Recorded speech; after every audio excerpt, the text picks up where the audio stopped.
গণতন্ত্র এমন এক কালচার যেখানে এক দল আর এক দলের বিরুদ্ধে মিথ্যা তো বলবেই। এই শিবগঞ্জ আসনে এরকম যত আসন আছে, একই আসনের ৬-৭ জন ১০ জন মনোনয়ন প্রার্থী একজন আরেকজনের বিরুদ্ধে মিথ্যা বলতেছে। আজকে আমার বক্তব্যের বিষয়বস্তু আল ইমান বিল গায়েব, গায়েবের উপর ইমান। গায়েব শব্দের অর্থ যা চোখে দেখা যায় না, অদৃশ্য। আজকে আমি আব্দুল্লাহ বিন আব্দুর রাজ্জাক এখানে উপস্থিত হয়েছি, আপনারা উপস্থিত হয়েছেন, এটা চোখে দেখা যাচ্ছে। তো চোখে দেখা এই জিনিসের উপর বিশ্বাস সবাই রাখে, কাফেরও রাখে, মুশরিকও রাখে। একটা হিন্দুকেও যদি দাঁড় করিয়ে জিজ্ঞেস করেন, দেখো তো কে এসেছে, আব্দুল্লাহ বিন আব্দুর রাজ্জাক এসেছে, তো হিন্দুও বলবে হ্যাঁ আব্দুল্লাহ বিন আব্দুর রাজ্জাক এসেছে। ইহুদি খ্রিস্টানকেও ডাক দিয়ে যদি বলেন দেখো কে এসেছে, তো আব্দুল্লাহ বিন আব্দুর রাজ্জাক এসেছে। কিন্তু ওদের ডাক দিয়ে যদি বলেন এখানে ফেরেশতারাও এসেছে, বলবে কই না, দেখা তো যায় না। তো এখানে যে ফেরেশতারাও এসেছে এবং এখন আছে, এটির উপর ইমানের নামই হচ্ছে ইমান বিল গায়েব। এইটা যে বিশ্বাস করেছে সেই মুসলমান, আর এটার যে উপর যার বিশ্বাস নাই সে মুসলমান নয়। এটা ইমান। এই ইমানই আমরা সাক্ষ্য দিয়েছি মক্তবে, মসজিদে ইসলামে, যে আমানতু বিল্লাহি ওয়া মালাইকাতিহি ওয়া কুতুবিহি ওয়া রুসুলিহি। ইমান আনছি আল্লাহর উপর, দেখা যায় না। ইমান আনছি ফেরেশতার উপর, দেখা যায় না। ইমান আনছি পরকালের উপর। কবরের আযাব কে দেখেছে? জান্নাত কে দেখেছে? জাহান্নাম কে দেখেছে? কিন্তু ইমান আনছি। আল্লাহ সুবহানাহু ওয়া তাআলা কোরআন মাজিদে এবং রাসূলুল্লাহ সাল্লাল্লাহু আলাইহি ওয়াসাল্লাম হাদিসে যখন ৬টা ইমানকে সংক্ষিপ্ত করে তুলে ধরেছেন, তখন শুধু ২টার কথা বলেছেন, মান ইউমিন বিল্লাহ ওয়াল ইয়াউমিল আখির, মান আমানা বিল্লাহি ওয়াল ইয়াউমিল আখির। শুধু ২টে। আল্লাহর উপর ইমান আছে যার, পরকালের উপর ইমান আছে যার, অথচ আল্লাহকেও দেখেনি, জান্নাত জাহান্নাম কবরের আযাবও দেখেনি, কিয়ামতও দেখেনি, কিন্তু এটাই ইমানের ভিত্তি। এইটার উপর যার ইমান আছে সেই মুমিন, এইটার উপর যার ইমান আছে সেই মুসলমান।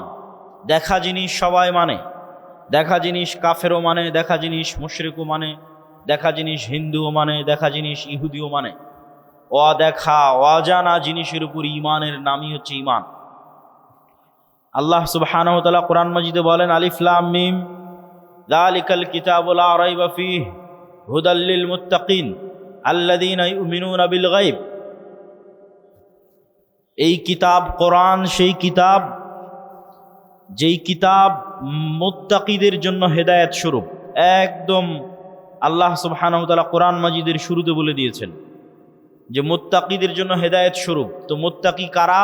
প্রথম বাক্য আল্লাযীনা ইউমিনুনা বিল গায়ব।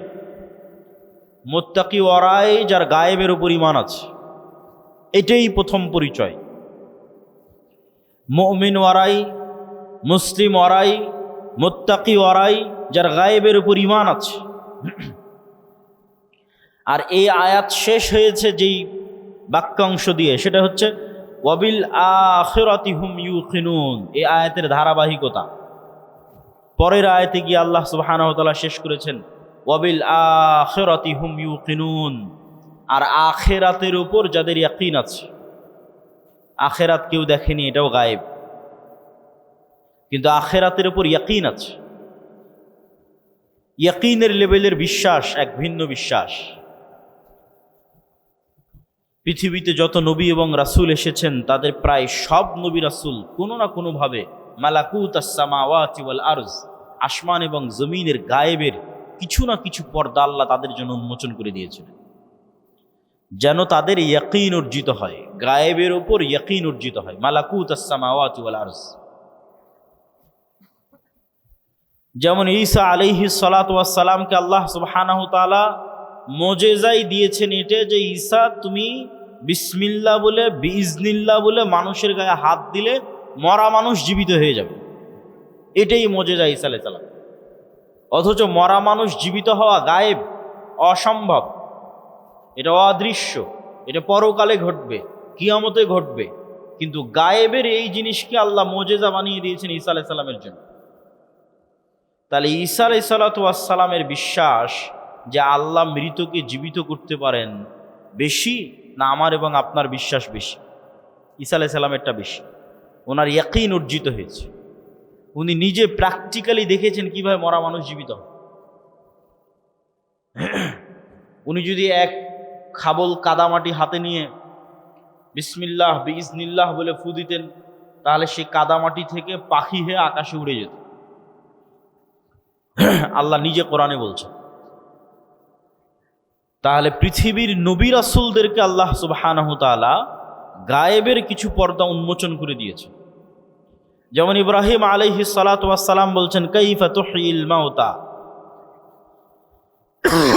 হে আল্লাহ আপনি কিভাবে মৃতকে জীবিত করবেন? আল্লাহ বলছেন, আওয়ালাম তুমিন, ইব্রাহিম তুমি কি ঈমান রাখো না যে আমি মৃতকে জীবিত করতে পারি? তিনি বললেন, ওয়ালাকিন লিয়াতমাইন্না কলবি, ঈমান তো আছে, কিন্তু যদি স্বচক্ষে দেখতাম ইয়াকিন অর্জন হতো। স্বচক্ষে দেখা হচ্ছে ইয়াকিন, ঈমান তো আছে কিন্তু স্বচক্ষে দেখতে চাই। তখন আল্লাহ সুবহানাহু ওয়া তাআলা বললেন, ঠিক আছে, তুমি 4টে পাখি নাও এবং সেই 4 পাখিকে জবাই করে তাদের গোস্ত একটা আরেকটার সাথে মিক্স করে 4টে পাহাড়ে রেখে আসো, পাখিগুলোর নাম ধরে ডাক দাও, পাখি জীবন্ত হয়ে তোমার কাছে উড়ে আসবে।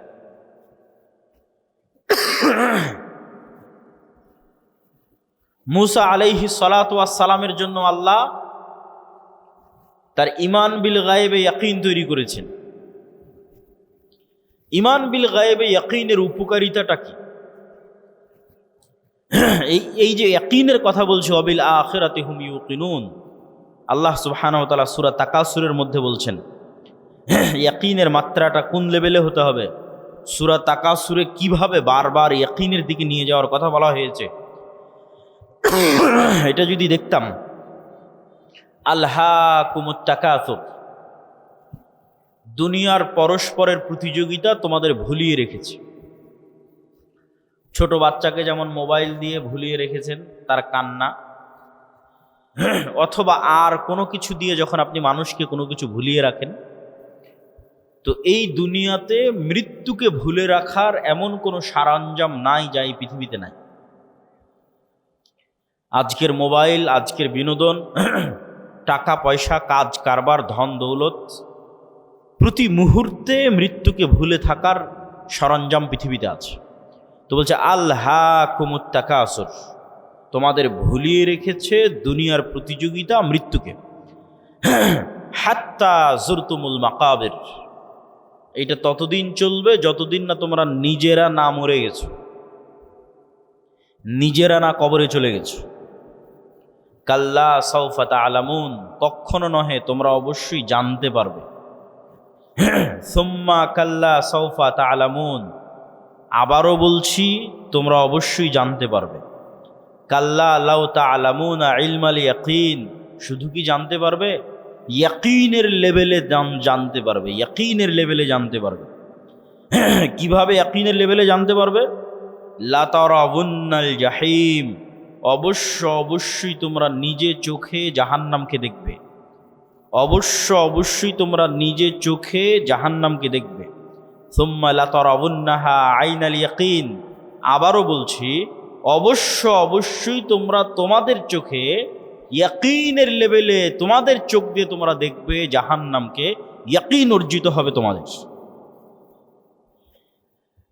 তাহলে শুধু ঈমান আর ইয়াকিনের লেভেলে ঈমান এক নয়। আমরা বিশ্বাস করি কবরের আযাব হবে, বিশ্বাস করি জান্নাত এবং জাহান্নাম আছে, আর মুহাম্মদ সাল্লাল্লাহু আলাইহি ওয়াসাল্লাম মেরাজের রাতে স্বচক্ষে জান্নাত দেখেছেন, স্বচক্ষে জাহান্নাম দেখেছেন, স্বচক্ষে কবরের আযাব দেখেছেন। তাহলে মুহাম্মদ সাল্লাল্লাহু আলাইহি ওয়াসাল্লামের ইয়াকিন অর্জিত হয়েছে, ওনার ঈমানের মাত্রা আমাদের চেয়ে বেশি। কেন? গায়েবের পর্দা ওনার জন্য উন্মোচন করে দেওয়া হয়েছে।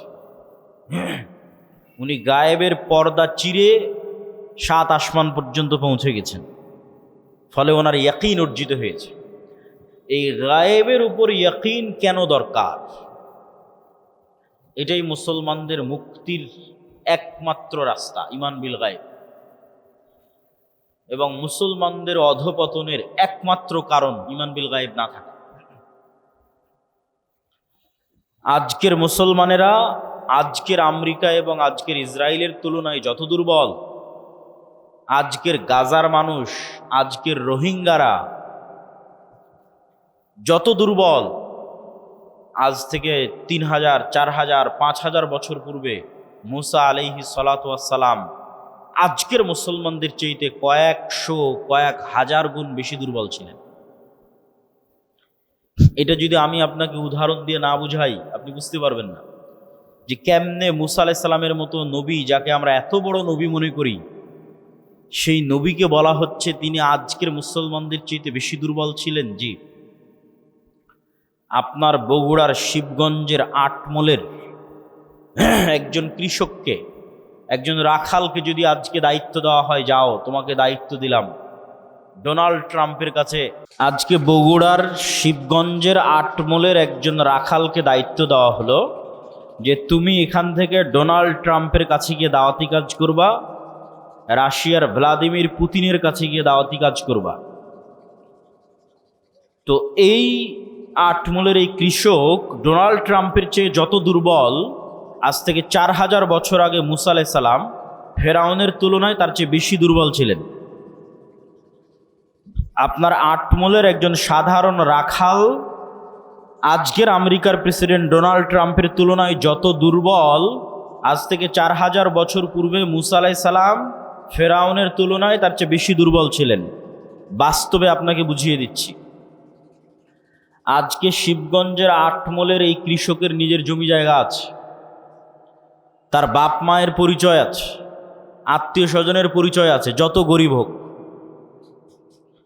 আর আজ থেকে 4000 বছর আগে মুসা আলাইহিস সালাতু ওয়াস সালাম এমন এক গোলাম কওমের মেম্বার, এমন এক গোলাম জাতির সদস্য, যেই গোলাম জাতির ইউযাব্বিহুনা আবনাআকুম, যাদের প্রত্যেক ছেলে সন্তানকে জবাই করার আদেশ দেওয়া আছে।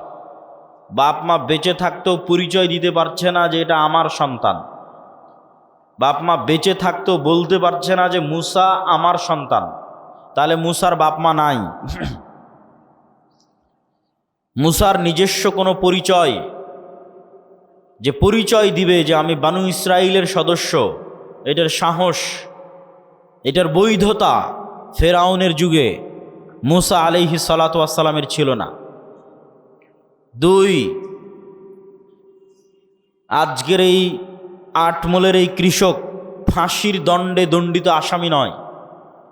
আর মুসা আলাইহিস সালামকে যখন বলা হচ্ছে যাও ফেরাউনের কাছে, ইযহাব ইলা ফিরআউন ইন্নাহু তাগা, তখন মুসা আলাইহিস সালাতু ওয়াস সালাম ফেরাউনের দরবারে ফাঁসির দণ্ডে দণ্ডিত আসামি, পাওয়া মাত্র হত্যা করা হবে।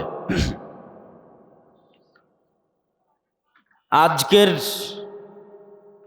আটমল শিবগঞ্জের কৃষক ডোনাল্ড ট্রাম্পের নিমক খাওয়া নয়, যে ট্রাম্প তার বাড়ি গাড়ি টাকা পয়সা সব কিছু করে দিয়েছে, এই জন্য তার কাছে নত থাকতে হবে, এটার কোনো প্রয়োজনীয়তা নাই। কিন্তু মুসা আলাইহিস সালাম বড়ই হয়েছে ফেরাউনের বাড়িতে, খেয়েছে ফেরাউনের, থেকেছে ফেরাউনের বাড়িতে। আজ এই রকম এক গোলাম জাতির, এরকম এক অসহায় নিরীহ সদস্য, ফাঁসির দণ্ডপ্রাপ্ত আসামিকে বলা হচ্ছে যাও তুমি যার বাড়িতে থেকে খেয়ে বড় হয়েছ তাকেই গিয়ে দাওয়াতি কাজ করো। 4, আজকের যেই কৃষককে বলা হচ্ছে যাও তুমি ডোনাল্ড ট্রাম্পের কাছে দাওয়াতি কাজ করো, সে এখন মানুষের বাড়ির চাকর নয়।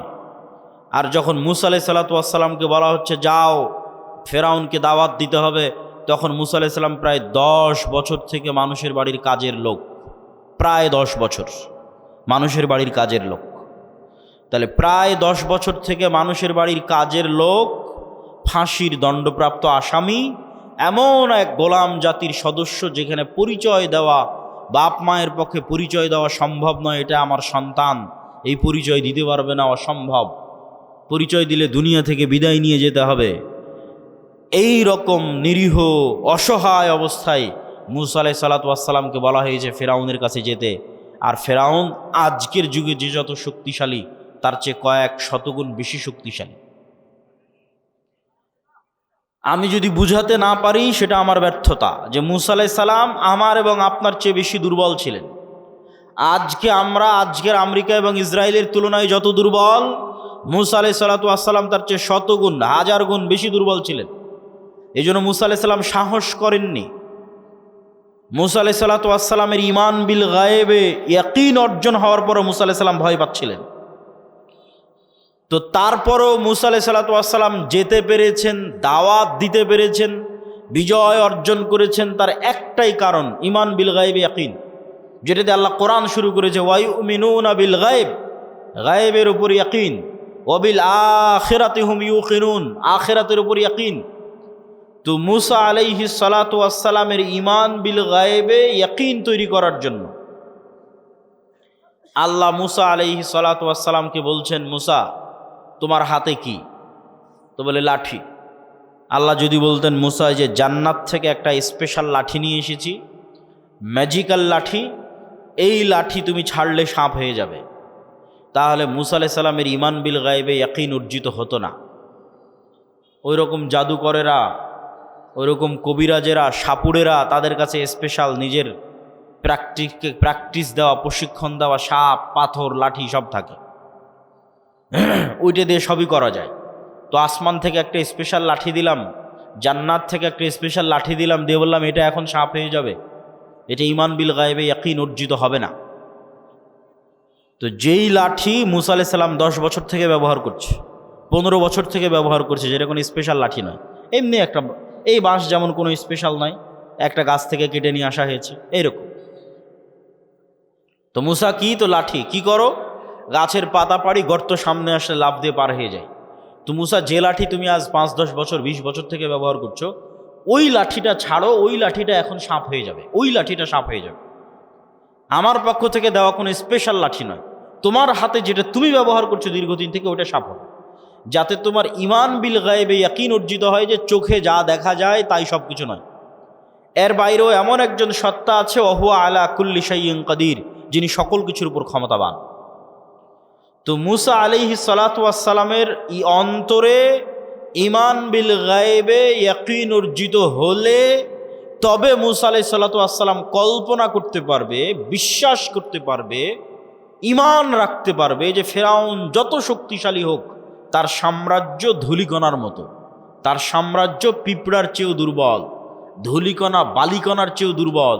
এই বিশ্বাস ততক্ষণ অর্জিত হওয়া সম্ভব নয় যতক্ষণ না মুসার কালবে ঈমান বিল গায়েবে ইয়াকিন অর্জিত না হচ্ছে।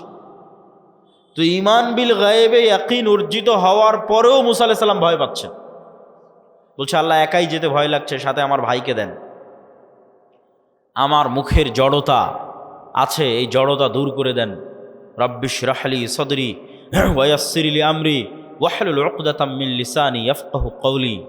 সম্মানিত উপস্থিতি, তাহলে ঈমান বিল গায়েব কেন জরুরি? অতীতের সকল নবীর ঈমান বিল গায়েবে ইয়াকিন ছিল। আজকের মুসলমানেরা কেন বিজয় অর্জন করতে পারছে না? তার কারণ একটাই, তাদের ঈমান বিল গায়েবে ইয়াকিন নাই। এই জন্য আমাদের বক্তব্যের বিষয়বস্তু ঈমান বিল গায়েব।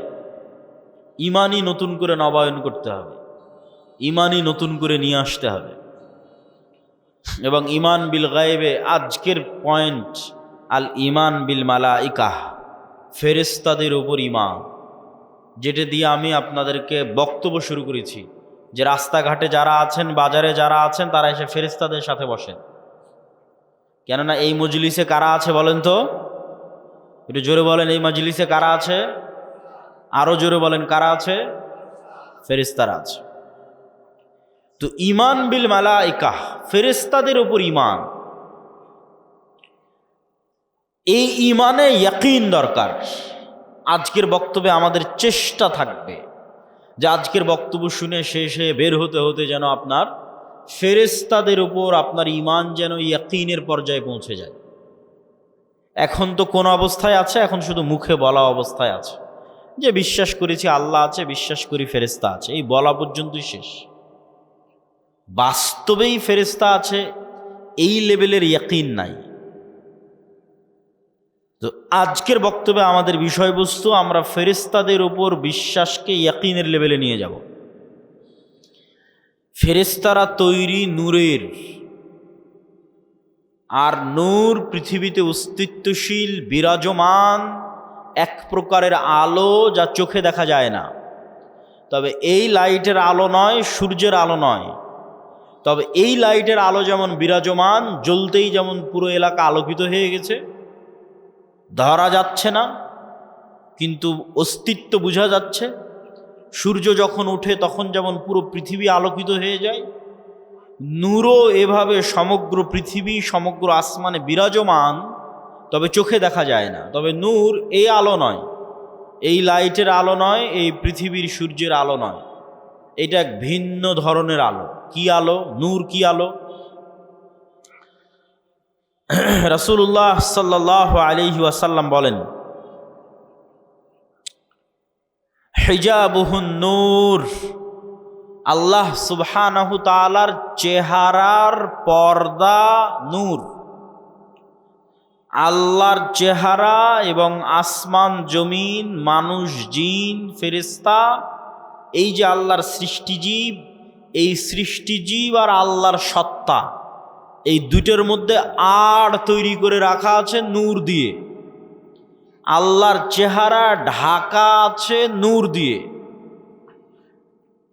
লাউ কাশাফাহু, যদি এই নূরকে সরিয়ে নেওয়া হয়, যে নূর আসমান জমিন এবং সর্বত্র বিরাজমান, এই নূরকে যদি সরিয়ে নেওয়া হয়, লা আহরাকাত সুবহাত ওয়াজহি, তাহলে আল্লাহ সুবহানাহু তাআলার চেহারা প্রকাশ পেয়ে যাবে।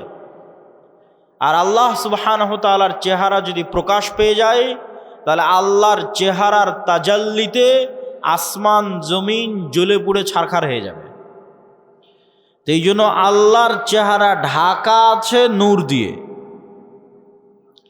রাসূলুল্লাহ সাল্লাল্লাহু আলাইহি ওয়াসাল্লাম আর এক হাদিসে বলেন, আব্দুল্লাহ বিন আব্বাস রাদিয়াল্লাহু তাআলা আনহু থেকে বর্ণিত, আল্লাহুম্মা আউযু বিনূরি ওয়াজহিকাল্লাযী আশরাকাত লাহুদ যুলুমাত, হে আল্লাহ, আপনার নূরের মাধ্যমে পরিত্রাণ চাচ্ছি, যেই নূর দিয়ে আসমান জমিনের সকল অন্ধকার আলোকিত হয়েছে।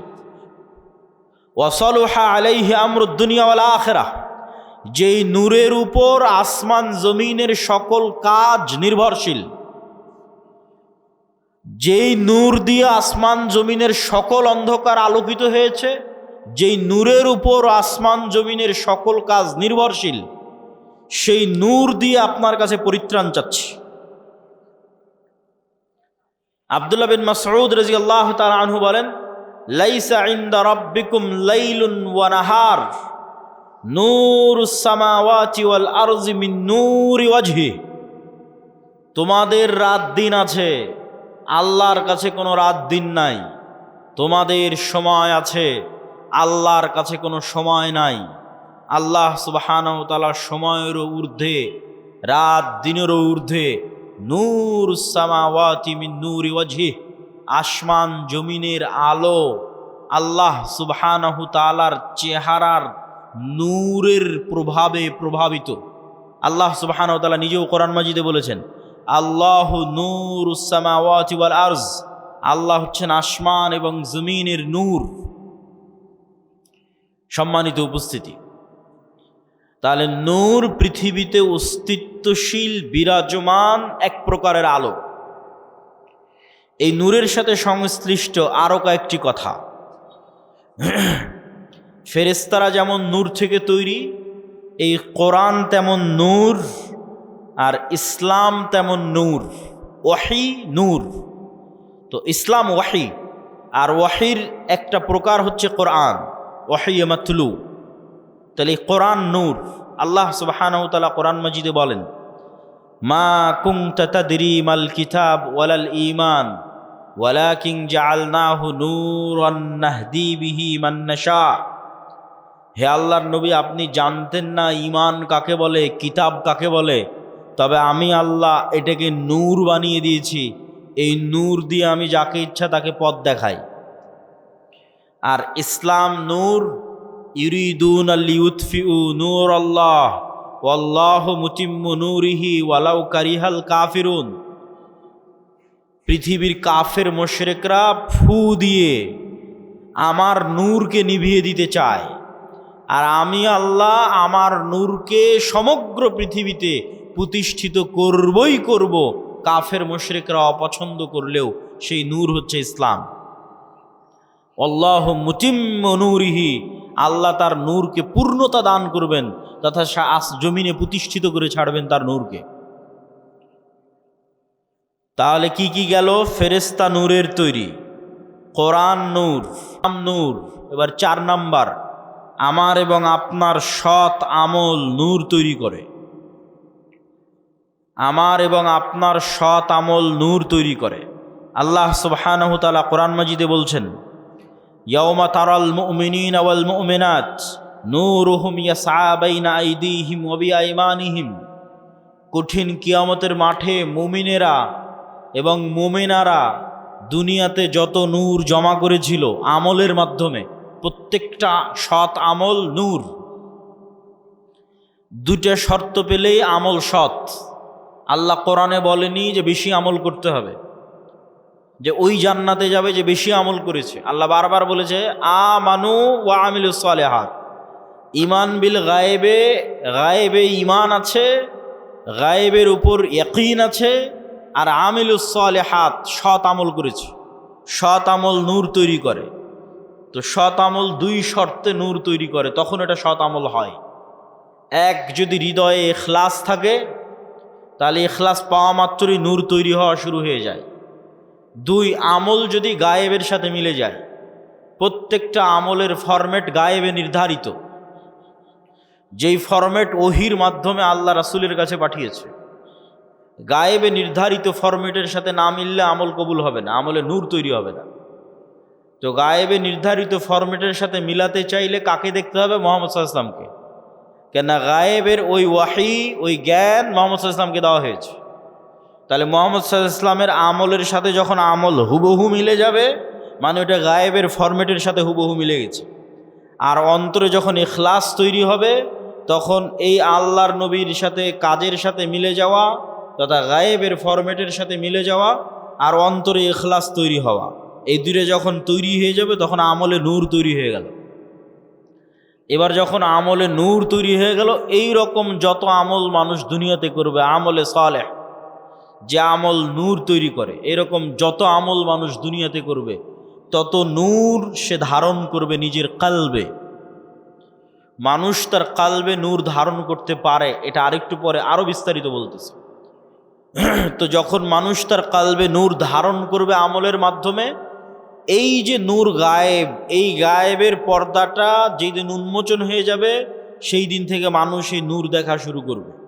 তো গায়েবের পর্দা কখন থেকে উন্মোচন হয়ে যাবে? যখন মানুষ মারা যাবে। মারা যাওয়া মাত্রই মানুষ নিজেই গায়েবের জগতে চলে গেছে। যে গায়েবের ওপর এতদিন ইয়াকিন রাখতো, বারজাকি জগৎ, ওই গায়েবী জগতে যখন চলে গেছে, তখন গায়েবের সব কিছু উন্মুক্ত হয়ে যাবে। তখন প্রথম সে দেখবে তার আমলের নূরকে। তার আমলের নূরে তার কবর আলোকিত হবে, তার আমলের নূরে কিয়ামতের অন্ধকার আলোকিত হবে, তার আমলের নূরে সে পুলসিরাত অতিক্রম করবে। তা আল্লাহ কোরআনে বলছে, ইয়াউমা তারাল মুমিনিনা ওয়াল মুমিনাত নূরুহুম ইয়াসআ বাইনা আইদিহিম ওয়া বিআইমানিহিম। যে কিয়ামতের মাঠে মুমিন মুমিনারা দেখবে দুনিয়াতে যত নূর জমা করেছিল, সে আমলের নূর তাদের ডানে এবং তাদের সামনে ছুটে চলতেছে, বিচ্ছুরিত হচ্ছে। বলেন আল্লাহু আকবার। আল্লাহ সুবহানাহু ওয়া তাআলা প্রায় 2-3 আয়াতে মানুষের আমলের নূরের কথা বলেছেন, যা কিয়ামতের মাঠে তারা দেখতে পাবে। যেমন রাসূল সাল্লাল্লাহু আলাইহি ওয়াসাল্লাম হাদিসে বলেছেন যে মানুষ যারা দুনিয়াতে উজু করেছে, উজু যদি সৎ আমল হয় তথা ইখলাস থাকে, আল্লাহর নবীর সাথে মিলে যায়, তাহলে এই উজু নূর তৈরি করে। তো কিয়ামতের মাঠে উজুর অঙ্গ প্রত্যঙ্গগুলোতে নূর জলজল জলজল করে জ্বলবে। তো দুনিয়াতে যত নূর জমা করেছে সৎ আমলের মাধ্যমে, সব নূরের প্রভাব দেখতে পাবে। তাহলে 4 নম্বর পয়েন্টে আমরা বললাম সৎ আমল নূর তৈরি করে। এবার 5 নম্বর পয়েন্ট, মানুষের অন্তরে, মানুষের কানে, মানুষের চোখে, মানুষের সামনে, মানুষের পিছনে, মানুষের উপরে, মানুষের নিচে নূর তৈরি হতে পারে। রাসূলুল্লাহ সাল্লাল্লাহু আলাইহি ওয়াসাল্লাম দোয়া করছেন, আল্লাহুম্মা জাআল ফি কলবি নূরা, হে আল্লাহ আমার কালবে নূর তৈরি করে দেন। ওয়াফি সামিঈ নূরা, আমার কানে নূর তৈরি করে দেন। ওয়াফি বাসরি নূরা, আমার চোখে নূর তৈরি করে দেন। এভাবে বলতে বলতে ডানে বামে সামনে পিছনে উপরে নিচে সকল অঙ্গ প্রত্যঙ্গে তিনি আল্লাহর কাছে নূর চেয়েছেন। তো নূরের অস্তিত্ব পৃথিবীতে এত বাস্তব যা আপনার যেমন চোখের পাওয়ার সরাসরি দেখা যায় না, কিন্তু যন্ত্র দিয়ে মাপলে ধরা পড়ে চোখের পাওয়ার কম কি বেশি। বাস্তবে অনুভব করতে পারেন চোখের পাওয়ার কমে গেছে কি বেশি হয়েছে। আপনার কানের শ্রবণ শক্তি কমেছে কি বেশি আছে, এটা যেমন অনুভব করতে পারেন। মেশিন লাগাতে হয় ভালো মতো শোনার জন্য। আপনার শরীরের রক্তের মাত্রা, প্রেশার লো না হাই, সেটা যেমন মেশিন দিয়ে মাপা যায় অথচ চোখে দেখা যায় না।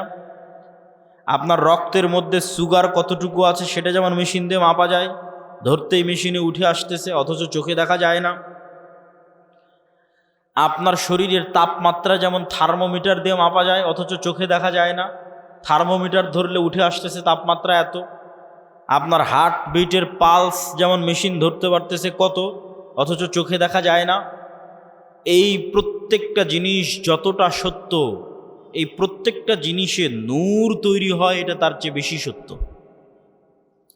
যা আপনার চোখের পাওয়ার আছে এটা যত সত্য, আপনার চোখে নূর আছে অথবা নাই এটা তত সত্য। আপনার কালবে হার্টবিট চলছে এটা যত সত্য, আপনার কালবে নূর আছে অথবা নাই এটা তার চেয়ে বেশি সত্য। আজকে এখানে যতজন উপস্থিত হয়েছেন, এখন উপস্থিত আছেন, তাদের কালবে ন্যূনতম নূর আছে দেখে আপনি এখানে উপস্থিত হয়েছেন। ন্যূনতম নূর আছে দেখে উপস্থিত হয়েছে। আর কার কালবে নূর নাই, একটুকু নাই।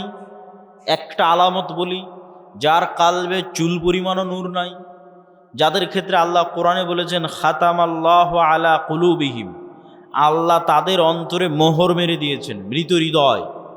তো এই মৃত হৃদয়ের একটা আলামত কি? যেমন কেউ যদি পরপর 3 জুমার সালাত পরিত্যাগ করে, তো রাসূল সাল্লাল্লাহু আলাইহি ওয়াসাল্লাম বলেছেন আল্লাহ ওর অন্তরে মোহর মেরে দেয়, তথা ওই অন্তরে নূর নাই, শেষ, মৃত হৃদয়। চলছে হার্টবিট কিন্তু পশুর মতো, চলছে রক্তনালী কিন্তু পশুর মতো, তথা আর জীবিত সে নাই, কেননা তার কাল্ব জীবিত নাই, তার কাল্ব মারা গেছে, নূর নাই। নূর না থাকলে কাল্ব মৃত্যুবরণ করে। সম্মানিত উপস্থিতি, তাহলে আমরা কয়েক পয়েন্টে আপনাদের সামনে তুলে ধরলাম যে নূর পৃথিবীতে অস্তিত্বশীল, বিরাজমান, মানুষের কালবে চোখে কানে তৈরি হতে পারে। কোরআন নূর, ইসলাম নূর, ফেরেশতারা নূরের তৈরি, এবং মানুষের সৎ আমল নূর তৈরি করে, এবং নূর তৈরি করতে করতে আমল আসমানের দিকে উঠতে থাকে। ইলাইহি ইয়ারফাউল কালিমুত তাইয়্যিব ইয়াসআদুল কালিমুত তাইয়্যিব, সৎ কথা সৎ বাক্য আল্লাহর দিকে উঠে যেতে থাকে, উপরের দিকে উঠে যেতে থাকে। এবং ইবনুল কাইয়্যিম রাহিমাহুল্লাহ বলছেন মানুষের রূহ নূরুন লাতীফ, মানুষের রূহ হচ্ছে এক প্রকারের সূক্ষ্ম নূর। এই জন্য রূহ দেখা যায় না, কেননা নূর অদৃশ্য, তো রূহ অদৃশ্য। কিন্তু মানুষের আত্মপরিচয় রূহের উপর নির্ভর করে। মানুষকে যদি পুনরায়ও মানুষের শরীরের সকল কিছু যদি কাজে লাগানো যায়, আর যদি রূহ না দেওয়া যায়, তাহলে আত্মপরিচয় ফিরে আসবে না। যেমন আইনস্টাইনের ব্রেন যদি কপি করা যায়, ইমাম বুখারীর ব্রেন যদি কপি করা যায়, বিজ্ঞান যদি এই লেভেলে পৌঁছে যায়, কিন্তু ইমাম বুখারী, আইনস্টাইন, নিউটন ওরা ফিরে আসবে না, ওদের আত্মপরিচয় ফিরে আসবে না। কেন? আত্মপরিচয় নির্ভর করে রূহের উপর। নূরুন লতীফ। ইয়াসআলুনাকা আনির রূহ কুলির রূহ মিন আমরি রাব্বি, মানুষজন জিজ্ঞেস করে, বলে রূহ কি? আপনি বলে দিন রূহ আল্লাহর আদেশ। আল্লাহ যখন চান প্রতি রাতে এই রূহকে উঠিয়ে নেন। যাদের আল্লাহ মৃত্যু দিতে চান তাদের রূহকে তার কাছে আটকে রেখে দেন, এরা সকালবেলা মৃত অবস্থায় উঠে। আর যাদের আল্লাহ সুবহানাহু ওয়া তাআলা বাঁচিয়ে রাখতে চান, এদের রূহকে আবার ফেরত দিয়ে দেন, এই জন্য সকালবেলা এরা জীবিত অবস্থায় উঠে। এই জন্য দোয়ার মধ্যে বলা হয়েছে আল্লাহুম্মা বিইসমিকা আমুতু, হে আল্লাহ তোমার নামে আমি মারা যাচ্ছি। কেননা তখন রুহের কাজ শেষ হয়ে যায়। রুহের কাজ দেখা, রুহের কাজ শোনা, রুহের কাজ চিন্তা করা, রুহের কাজ বোঝা। বাকি শরীরের হার্টবিট, রক্ত সঞ্চালন এগুলো তো চলছেই, কিন্তু দেখা শোনা চিন্তা গবেষণা যখন বন্ধ হয়ে যায় তখন রুহের কাজ শেষ। এই জন্য যখন মানুষ ঘুমিয়ে যায় তখন রুহের আর কোনো কাজ থাকে না, তখন রুহ উড়াল দেয়। আল্লাহ সুবহানাহু ওয়া তাআলা তার কাছে নিয়ে নেন রুহকে। কোরআনের আয়াতে আল্লাহ সুবহানাহু ওয়া তাআলা বলছেন।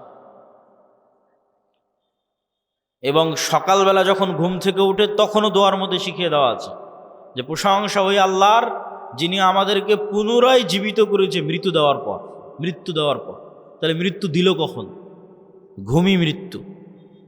এবং প্রত্যেকটা লেভেলে পরবর্তী লেভেলের আলামত আছে, প্রত্যেক লেভেলে পরবর্তী লেভেলের আলামত আছে। এখন আমরা কোন লেভেলে আছি? এখন আছি দুনিয়ার লেভেলে। এই দুনিয়াতে বসে থেকেই বারজাখী জীবন কেমন হবে তার আলামত দেওয়া আছে, যে পরের জগৎটা কেমন হবে তুমি দুনিয়াতে বেঁচে থাকতেই বুঝে নাও। এবার যখন বারজাখী জগতে চলে যাবেন তখন ওখানে আলামত দেওয়া হবে যে কিয়ামতের পরের জগৎ কেমন হবে তুমি এখান থেকে বুঝে নাও।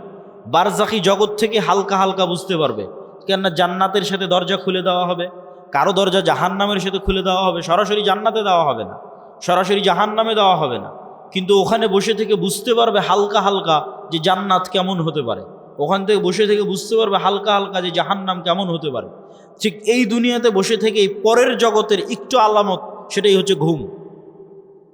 যে মৃত্যুর জগৎ কেমন হতে পারে সেটার আলামতই হচ্ছে ঘুম। প্রতিদিন মানুষ মৃত্যুবরণ করে।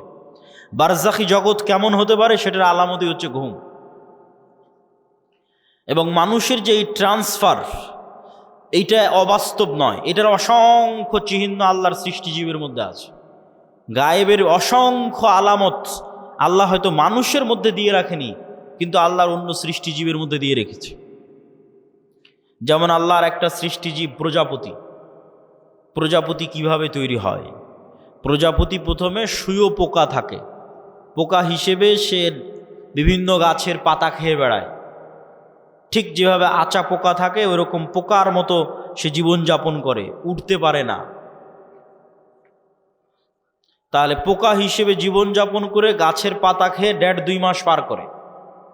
1.5-2 মাস পার করার পর এই পোকা তার নিজের চারিপাশে একটা আবরণ তৈরি করে ওর মধ্যে মারা যায়। ওর মধ্যে মারা যাওয়ার আবার 15-20 দিন, 1 মাস 1.5 মাস পর ওই বাইরে ওই আবরণটা খুলে যখন বের হয় তখন প্রজাপতি হয়ে আকাশে উড়াল দেয়। তাহলে একটাই প্রাণী কয় ধরনের জীবনযাপন করতেছে এক পৃথিবীতে? একবার পোকা হিসেবে জীবনযাপন করতেছে, তখন গাছের পাতা খাচ্ছে, আকাশে উঠতে পারে না, তারপরে মারা যাচ্ছে, মৃত অবস্থায় থাকতেছে, থাকার পর আবার জীবিত হচ্ছে, তখন প্রজাপতি হয়ে আকাশে উড়াল দিচ্ছে। তাহলে মানুষ পৃথিবীতে এখন বেঁচে আছে, এটা এক ধরনের জীবনযাপন। মারা যাবে, বারজাখী জগতে চলে যাবে, এটা আর এক ধরনের জীবনযাপন। ওই জগতে এক এক রুহের জীবন ধারণ হবে এক এক রকম। শহীদদের রূহ পাখি হিসেবে খাবার পর্যন্ত খাবে জান্নাতে। আরো উঁচু লেভেলের রূহ আল্লাহ সুবহানাহু ওয়া তাআলার আরশের সাথে ঝুলন্ত থাকবে। সম্মানিত উপস্থিতি, তাহলে পরবর্তী জীবন যে সম্ভব এটার নিদর্শন আল্লাহর সৃষ্টিজীবের মধ্যেই পৃথিবীতে আছে। একই সময়ে বিভিন্ন ধরনের জীবনযাপন করা যেতে পারে তার প্রমাণ আল্লাহর অন্য সৃষ্টিজীবের মধ্যে আছে। তা আমরা আলোচনা করছিলাম নূর, গায়েব, ফেরেশতা। ফেরেশতারা নূরের তৈরি, আর নূর পৃথিবীতে বিরাজমান। নূর পৃথিবীতে অস্তিত্বশীল। এবার চলেন আমরা দেখব সাহাবীদের বিশ্বাস কেমন ছিল ফেরেশতাদের উপরে। রাসূল সাল্লাল্লাহু আলাইহি ওয়াসাল্লামের জীবদ্দশায় সাহাবীদের বিশ্বাস কেমন ছিল ফেরেশতাদের উপরে, তার দু একটা হাদিস দেখে নেই। ফেরেশতাদেরকে দেখা সম্ভব, ফেরেশতাদের আওয়াজ শোনা সম্ভব, ফেরেশতাদের অস্তিত্বের অনুভূতি সম্ভব। নবী ছাড়া সাধারণ মানুষও ফেরেশতা দেখেছে। নবী ছাড়া সাধারণ মানুষও ফেরেশতার আওয়াজ শুনেছে। আবু হুরায়রা রাদিয়াল্লাহু তাআলা আনহু থেকে বর্ণিত, তিনি বলেন, একদিন এক ব্যক্তি রাস্তা দিয়ে চলতেছে,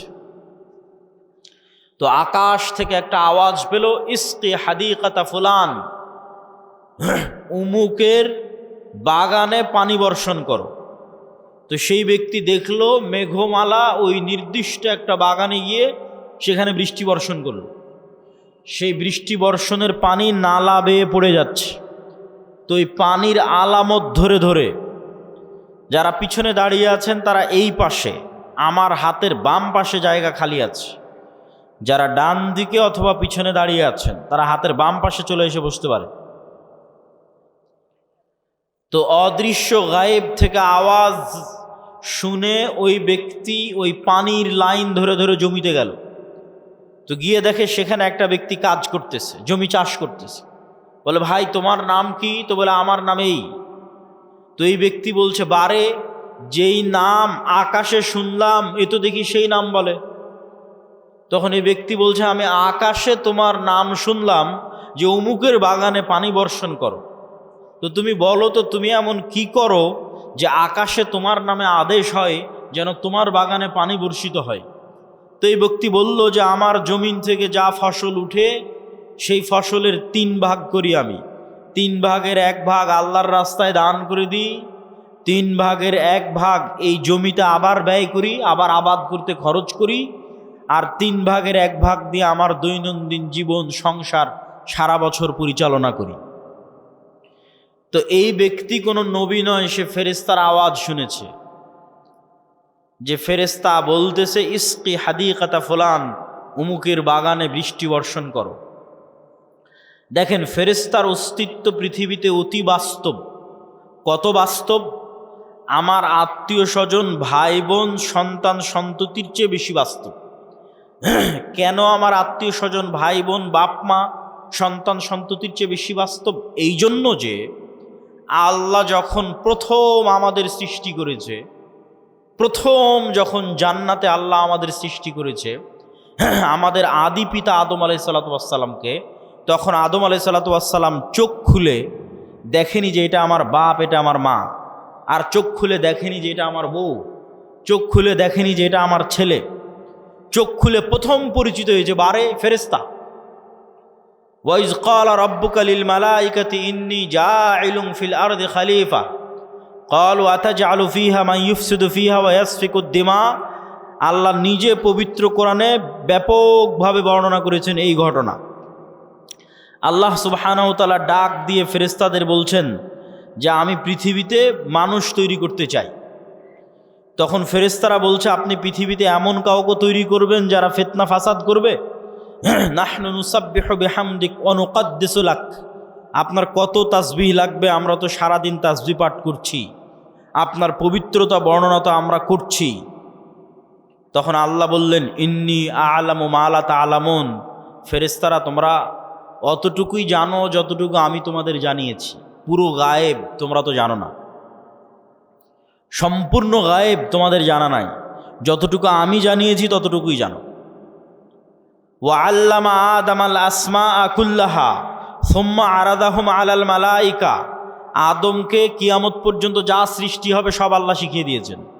ওই ক্যামেরা, ওই কম্পিউটার, ওই মোবাইল, ওই বিমান, ওই পারমাণবিক বম সব আদম আলাইহিসসালাতু ওয়াসসালাম জানতেন।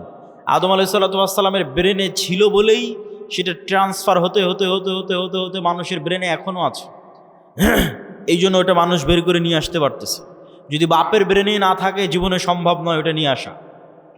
বাপের ব্রেনে ছিল, ট্রান্সফার হতে হতে মানুষের ব্রেনেও আছে। সময় সাপেক্ষে যুগের প্রয়োজনে বের হতে থেকেছে। যুগের চাহিদায় ওই পর্দাটা উন্মুক্ত হয়ে গেছে, যুগের চাহিদায় ওই পর্দাটা উন্মুক্ত হয়ে গেছে, ওই জ্ঞানের দরজাটা খুলে গেছে। কিন্তু সবগুলো জ্ঞান আগেই বাপের ব্রেনে রাখা আছে। বাপের ব্রেন থেকে ট্রান্সফার হতে হতে সন্তানের ব্রেনেও আসতে থেকেছে। যুগের প্রয়োজনে যখন যে জ্ঞানের দরকার, যখন যে গায়েবের পর্দা উন্মোচন হওয়ার দরকার, সেটা উন্মোচন হতে থেকেছে। ও আল্লামা আদম আল আসমা কুল্লাহা, সব শিখিয়ে দিলেন আল্লাহ আদম আলাইহিস সালাম। তারপরে ফেরেশতাদের ডাক দিয়ে বললেন, ফেরেশতারা বলো, আম্বিউনি বি আসমাই হাউলাই, এগুলোর নাম বলো, এগুলো কি?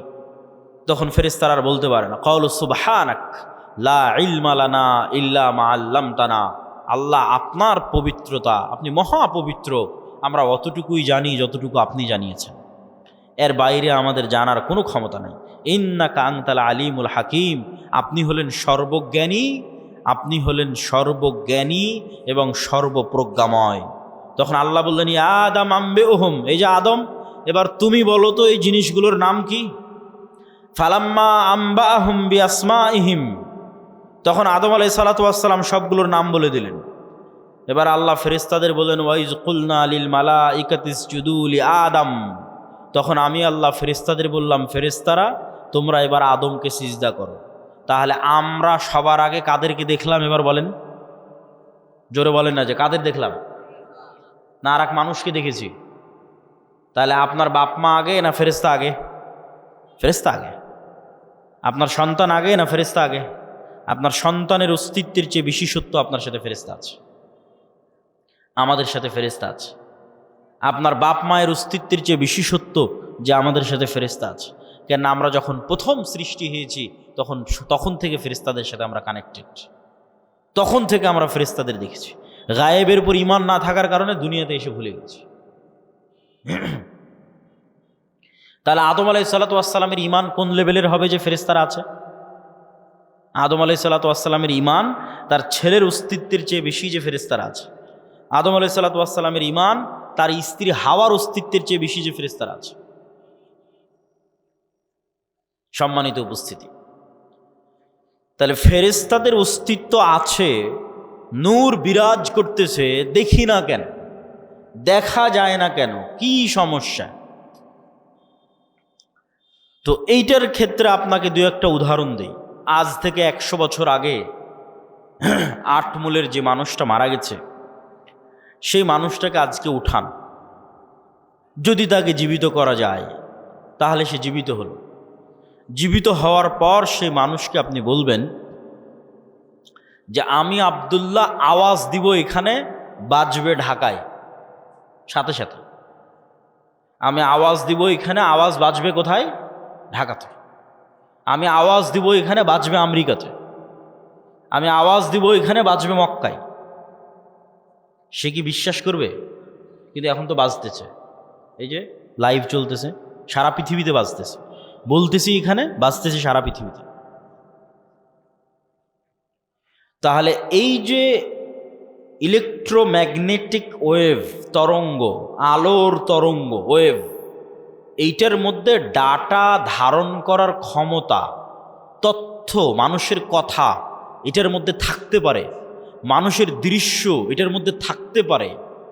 এইটা আল্লাহ যেই দিন পৃথিবী সৃষ্টি করেছে ওই দিন থেকেই আছে, মানুষ জানেনি, গায়েব।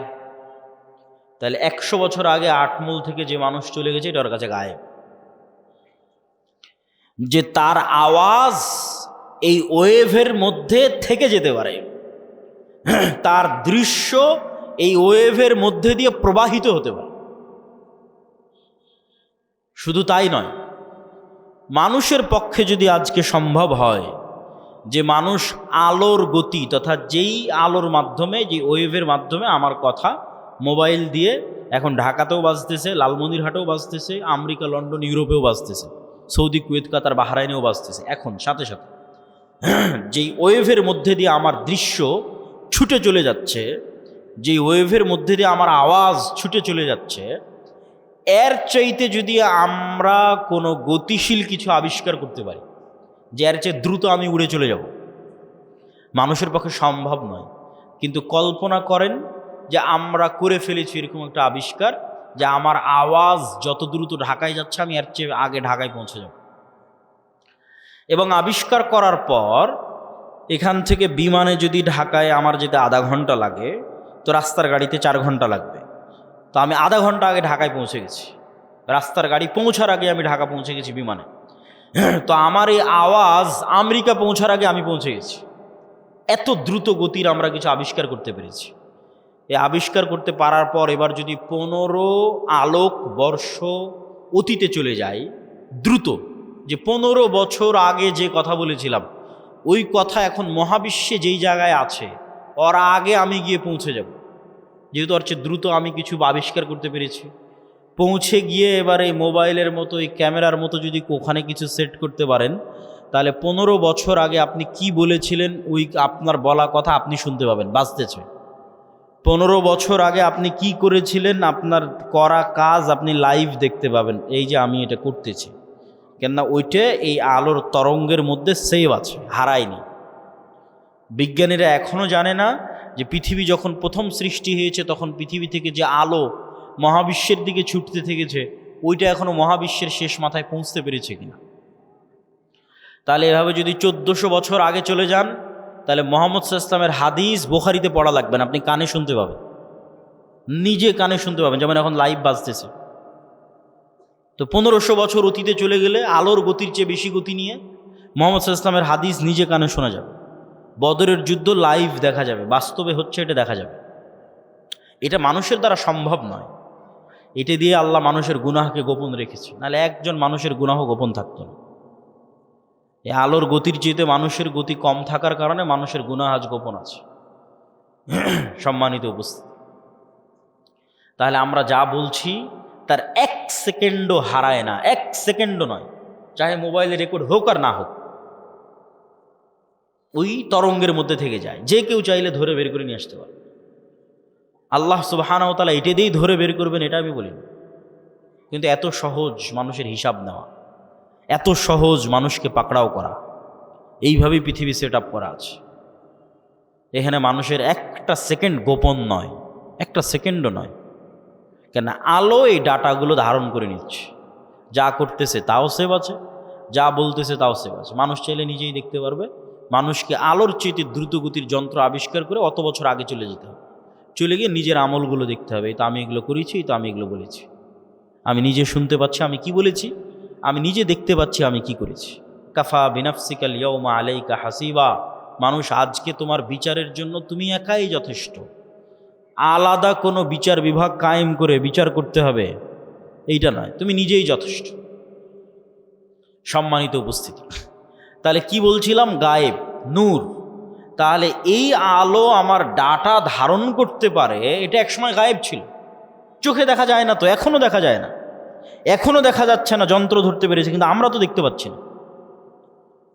তাহলে ওইটা যেমন সত্য যে আল্লাহ যেদিন পৃথিবী সৃষ্টি করেছেন ওই দিন থেকে মানুষের বলা কথায় আলোর মধ্যে থেকে গেছে, মানুষের বলা কাজ করা কাজ এই আলোর মধ্যে থেকে গেছে, এর চেয়ে বেশি সত্য যে এখানে নূর আছে, ফেরেশতা আছে, এটা এখন গায়েব।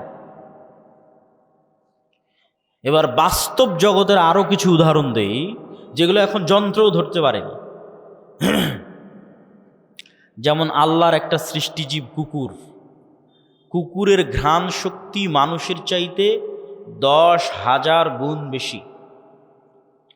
তো আমি এই যে মাইকটা সামনে আছে, এটা আমি নাক দিয়ে টেনেও আর কোনো গন্ধ পাচ্ছি না। কারণ আমি যদি বলি যে এই মাইকের কোনো গন্ধ নাই, এটা মিথ্যা কথা হবে। এই মাইকটাই আপনি একটা প্রশিক্ষিত কুকুরের নাকে ধরেন, তারপর মোলাম গাড়ি বাজারে ফেলে রেখে আসেন কোনো এক জঙ্গলে, ওই কুকুর ওখান থেকে খুঁজে বের করে নিয়ে আসবে এই মাইককে। 50 গুণ 100 গুণ বেশি নয়, 1000 গুণ নয়, 10,000 গুণ বেশি। মানুষের যদি কোনো শরীরে ক্যান্সার হয়, তাহলে কোন কোষটাতে ক্যান্সার হয়েছে ওই ক্যান্সারের কোষের যে গন্ধ এইটা পর্যন্ত কুকুর ধরতে পারে। মানুষের শরীরে যদি ভাইরাস হয়, যে করোনা ভাইরাস হয়েছে, তাহলে করোনা ভাইরাসের মতো অদৃশ্য জিনিসের গন্ধ কুকুর ধরতে পারে, যে ভাইরাসকে দূরবীন দিয়ে দেখতে হয়, মাইক্রোস্কোপ লাগিয়ে দেখতে হয়, ওই ভাইরাসের গন্ধ পর্যন্ত কুকুর ধরতে পারে। আর মানুষ এখন পর্যন্ত এমন কোনো যন্ত্র আবিষ্কার করতে পারেনি যেটা কুকুরের লেভেলে ঘ্রাণ নিতে পারবে। এই জন্য মানুষ কুকুরকেই কাজে লাগায়, যে একটা যন্ত্র আমি আবিষ্কার করেছি যেটা কুকুরের মতো ঘ্রাণ নিতে পারবে, নাই, এরকম কোনো যন্ত্র আবিষ্কৃত হয়। তাহলে পৃথিবীতে এমনও ঘ্রাণ আছে যেই ঘ্রাণ মানুষ পায় না, যেই ঘ্রাণ মানুষের তৈরি কোনো যন্ত্রও পায় না। এখন এখানে যদি মিসকে আম্বরের মতো সুগন্ধি থাকে, ধরেন কথার কথা ফেরেশতারা এসেছে, ফেরেশতাদের গায়ে মিসকে আম্বরের মতো সুগন্ধি আছে, ওই সুগন্ধি আমি পাচ্ছি না, কথা কি আমার বুঝতে পারছেন? তো আমি যে ওই সুগন্ধি পাচ্ছি না, তার মানে সুগন্ধি নাই, এটা কি ঠিক? এটা ঠিক নয়। ঠিক তেমনি এমনও আওয়াজ আছে, কবরের আযাব কই, শুনতে তো পাই না। পাশ দিয়ে পিঁপড়া যাচ্ছে, শুনতে পান? শুনতে পাই না। এই রেকর্ডারও যদি ওই পিঁপড়ার কাছে লাগান তবুও ধরা যাবে না পিঁপড়ার আওয়াজ। তাহলে পিঁপড়ার হাঁটার আওয়াজ হয় না? মিথ্যা কথা। সাপের যাওয়ার আওয়াজ হয় না? মিথ্যা কথা। ওইটা যেই লেভেলের সূক্ষ্ম আওয়াজ, ওইটা আবার আল্লাহর আর এক সৃষ্টিজীব ধরতে পারে। যেমন হাতির মতো অন্য আরও কিছু প্রাণী আছে, আর আওয়াজ ধারণে খুবই সূক্ষ্ম, কয়েক লক্ষ কোটি কিলোমিটার দূরের আওয়াজ, সূক্ষ্ম থেকে সূক্ষ্ম আওয়াজ ধারণ করতে পারে। তাহলে কবরের আযাব হচ্ছে, কে শুনতে পায়? আল্লাহর সৃষ্টিজীব শুনতে পায়, মানুষ শুনতে পায় না। তাহলে এটা এখনো পৃথিবীতে এরকম অসংখ্য সৃষ্টিজীব আছে যাদের আপনি একটা ঘরের মধ্যে একটা বাবুই পাখিকে ছেড়ে দেন, ও জানালাই খুঁজে পাবে না কোথায় জানালা। একবার দেওয়ালের সাথে বাড়ি খাবে, একবার ছাদের সাথে বাড়ি খাবে, অথচ আপনি দেখতে পাচ্ছেন এটা জানালা, ও জানালা খুঁজে পায়। ওর দৃষ্টিশক্তি ওইভাবেই আল্লাহ সীমাবদ্ধ করে রেখেছে। তো ও যেমন জানালা খুঁজে পাচ্ছে না, ঠিক তেমন আপনি ফেরেশতা খুঁজে পাচ্ছেন না। ওই পর্যন্তই আপনার জ্ঞানের সীমা, দেখার সীমা, অনুভূতির সীমা। সাপ মানুষকে দেখতে পাই যে আমি আব্দুল্লাহ 5 ফিট 5 ইঞ্চি, 5 ফিট 6 ইঞ্চি মোটা, এরকম দাড়ি, সাদা কালো, যেভাবে আপনি আমাকে দেখছেন এভাবে সাপ দেখেন। এভাবে দেখার ক্ষমতা আল্লাহ সাপকে দেয়নি। সাপ বুঝতে পারে তাপ, তাপ দিয়ে বুঝতে পারে যে মানুষ।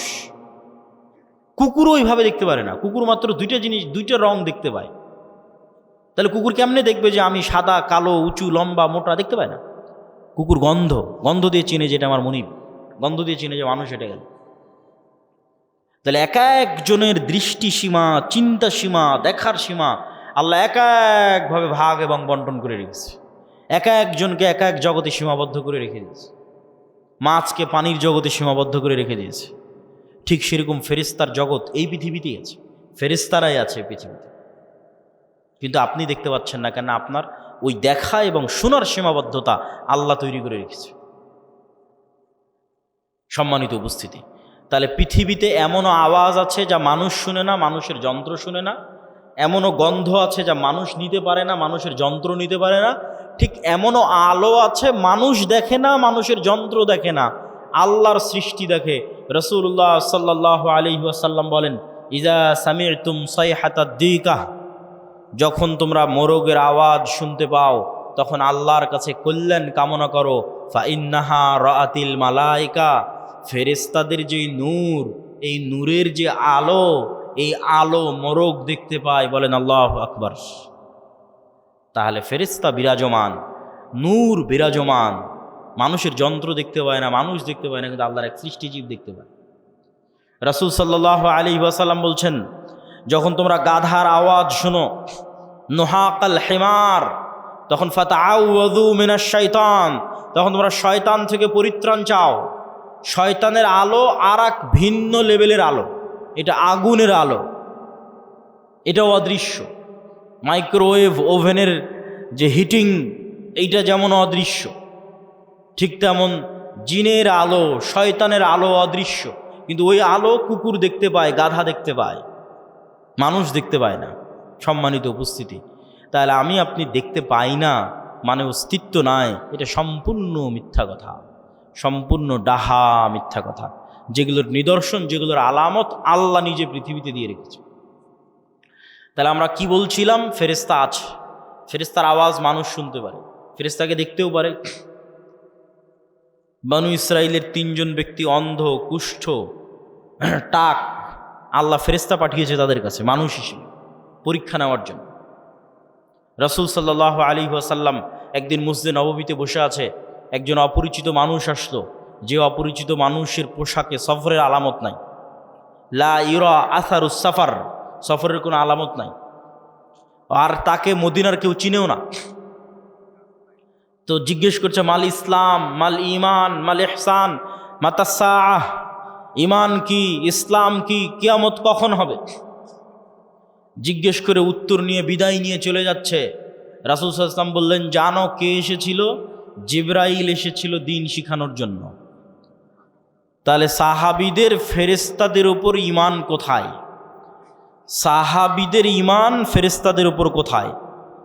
এই মর্মে এবার আরও কয়েকটা হাদিস আপনাদের সামনে তুলে ধরুন।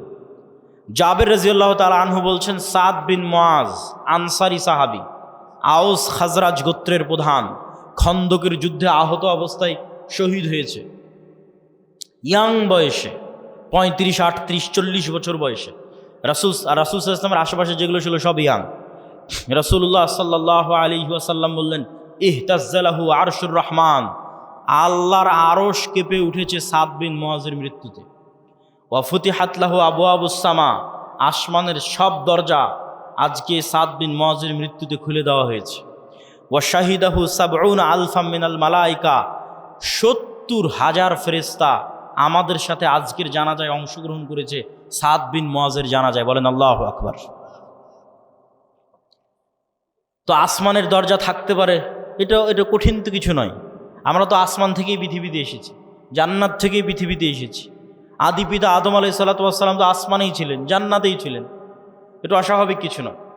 তো জান্নাত থেকে নামতে হলে তো কোনো না কোনো দরজা দিয়েই নেমেছে। সেই দরজা দিয়ে ঈসা আলাইহিস সালাতু ওয়াস সালাম উপরে উঠে গেছে, সেই দরজা দিয়ে মুহাম্মদ সাল্লাল্লাহু আলাইহি ওয়াসাল্লাম উপরে উঠে গেছে। ছিলামই তো আমরা জান্নাতে, আসমানে। সুতরাং এই যোগাযোগ কঠিন, অস্বাভাবিক কিছু নয়। আর ফেরেশতা নেমে 70,000 ফেরেশতা নেমে অংশগ্রহণ করলে ওটা অস্বাভাবিক। আল্লাহ কোরআনে আয়াতই শুরু করেছে সূরা বাকারাতে যে মানুষ সৃষ্টি শুরুই হচ্ছে ফেরেশতাদের সাথে কথোপকথন দিয়ে। আদম আলাইহিস সালাতু ওয়াস সালাম চোখ খুলেই দেখতেছে ফেরেশতাদের, তাহলে এটা অস্বাভাবিক নয়। ঈমান বিল গায়ব না থাকার কারণে মনে হচ্ছে অস্বাভাবিক, ঈমান বিল গায়বে ইয়াকিন না থাকার কারণে মনে হচ্ছে অস্বাভাবিক। জাবের রাদিয়াল্লাহু তাআলা আনহু বলছেন, লাম্মা কুতিলা আবি, আমার পিতা যখন মারা গেল, অনেক মেয়ে রেখে, ঋণ রেখে,